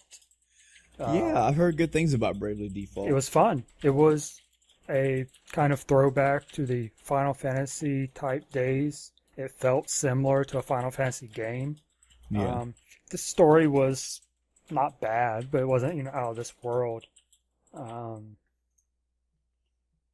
It was pretty good. There's a sequel to it. I think it's like Bravely the Third or something like that stupid name. Yeah. But I plan on playing it. I actually completely forgot about it, and then one day I was like, oh wait, that game's out when I saw it on Amazon or something, so it's on my 3DS list. Yeah. But yeah, that's really, it has to be essentially an RPG for me to sit there and play it a lot. Yeah, I have a 3DS. I bought it with just because it was actually one of the only ones available at the time. I bought the one that it's the gold edition. It's got the fucking Triforce on it, and it came with Link Between Worlds. Yeah. Yeah. And I've got 7, 8, 9 games, and I played it a lot when I was overseas. I played it a lot when I was away from the house, but again, that's it. I've also been disappointed by a lot of games on it. Because there's the Mario 64 game, and I was like, this is great. I've been dying to play Mario 64 again, especially after watching some speedruns and stuff. Just made me remember playing the game. And I was like, awesome. It's on DS, or 3DS. I'll play it. Terrible game. Oh, wow. It really? It ruined it. I mean, you don't... The world itself, I believe, is different. The levels don't match up, anything like that. It's almost like they made another... I mean, I won't say another game, but they really bastardized it. Wow, that's a shame to hear, man, because that's such a good game. Yeah, I played it maybe 30 minutes, and I was like, this isn't what I wanted to play. So I haven't touched it since. Monster Hunter. Tell me your thoughts on Monster Hunter. So, I like the game's premise. I can't wait to play it on console with the new Monster Hunter World or whatever it is that comes out soon. That game looks so good, doesn't it? I cannot wait to play that. But playing it on DS, not fun. Nightmare. The controls didn't feel good. The game itself, again, the premise, I liked the premise of the game. It wasn't, I don't want to say it was poorly designed, because it wasn't, but there was just too much lacking, and it didn't belong on a handheld device. It should have been a console game, and should have been done a little bit better, smoothed out for the console environment, and then it would have been a great game. Which it was on Wii, but I didn't play that one. I just had the DS version. So I don't know if I would have enjoyed the Wii version better or not, but I think I would have. Yeah, I first played the Monster Hunter on the 3DS XL, on the 3DS, and I actually bought a copy for myself and for my wife with this grand ambition that her and I would play it together. Yeah. But we never did. But I did play it on my own for a while, and it was okay. It was all right. And then I later played it on the Wii, and that, as a gaming experience, that was much better. I enjoyed that version much better. However, it's hard to describe my shortcomings with that game, aside from I'd rather play Dark Souls. Like, I get the combat they're going for. I get the very procedural, methodical way the combat is designed, but I'd much rather go play Dark Souls. After about the third or fourth boss, it got me. It's one of those games that got me excited, and I was into it, and then about 10, 15 hours into it, I was like, meh, I'm good. It's interesting, and it kind of shows the different perspective, even playing the same game. I didn't care about the bosses. Yeah. I cared about the crafting system. Because being an MMO player, I like crafting. In Final Fantasy XI, I had 99 cooking before I had a 75 white mage. Jesus. I enjoy crafting and stuff in games. So it just didn't do it for me from a crafting perspective. I didn't care about the bosses. I didn't care about the enemies. Yeah. I could give or take crafting. I was all about the combat and hunting things down, and I don't know. I guess maybe the combined archaic interface and the lack of quality of life things. Like, there's so many games that have done what Monster Hunter does in different individual aspects. They've done it better. I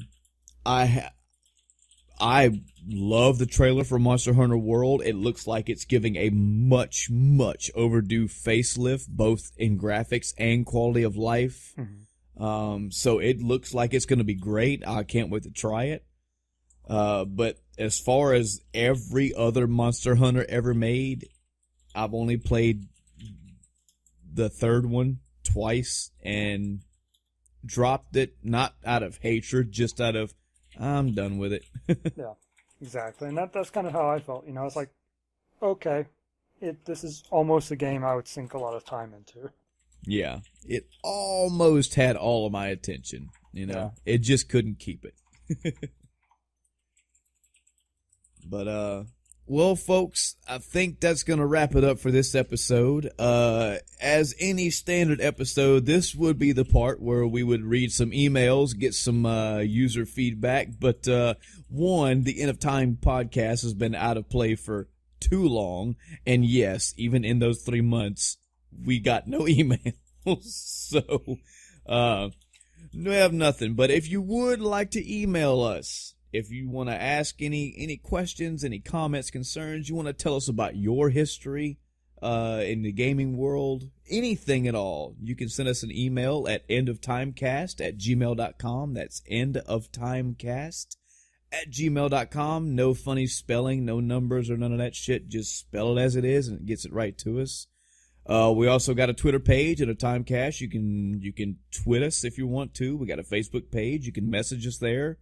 We're not asking for money or any shit like that at all. We're doing all this out of the kindness of our heart, and we have no Patreon. All we ask is to please, pretty please, share this with people. It only takes a couple button clicks to share something across your own Facebook page, or just tell somebody about us. If you know somebody interested in a gaming podcast, we don't actually have a legit set schedule, mainly on my part, because my personal life schedule is not always set. But we will, at a minimum, try to have at least one episode a week, roughly around 3 hours of content from our mouths to your ears every week. We do have a set number of topics for the next, say, about 10 episodes, but you never know. We could get on here one day and just decide to talk about fucking movies or anime. It's all about what we want to do, but we do have topics lined up, and we will be here sometime within the next week for another episode. I want to thank Chris for coming, man. It's good. Number one, for me personally, it's so good to be back in this recording setting. It's good. Feels good for me to be back as a podcast producer and a content person. I miss doing this. And second, man, to have it's like family reuniting, but on the gaming level. And it's so fucking nice, man. I'm glad to have you on board. I hope you're down for all this. We got a fucking long ride ahead of us, I hope. Yeah, I'm glad to be here. You know, the whole time we've been talking, I've actually taken a couple of notes for things I want to talk about more.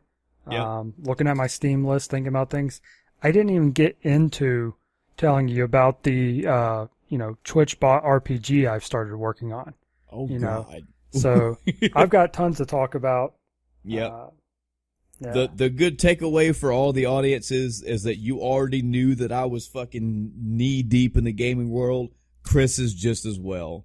So you got two guys that love games, love talking about them, and we've got lots of topics, lots of debates, lots of general discussions, a lot of fucking trips down memory lanes. We're going to be looking at companies, seeing if they still hold up to this day. We're going to be talking about fucking hot button topics. All kind of stuff. There's more end of time content coming, and guest episodes, all that good stuff. So please stay tuned. We'll try to drop an episode every week for you, and let fans, friends, and family, whoever that if they're interested, tell them about us. Get us some word out. We like it. We like to have more people listening to us. It makes it feel good. So that's gonna do it for the End of Time podcast for tonight. And we will catch you guys next time. I'm Michael. I'm Chris. All right. Good night, everybody.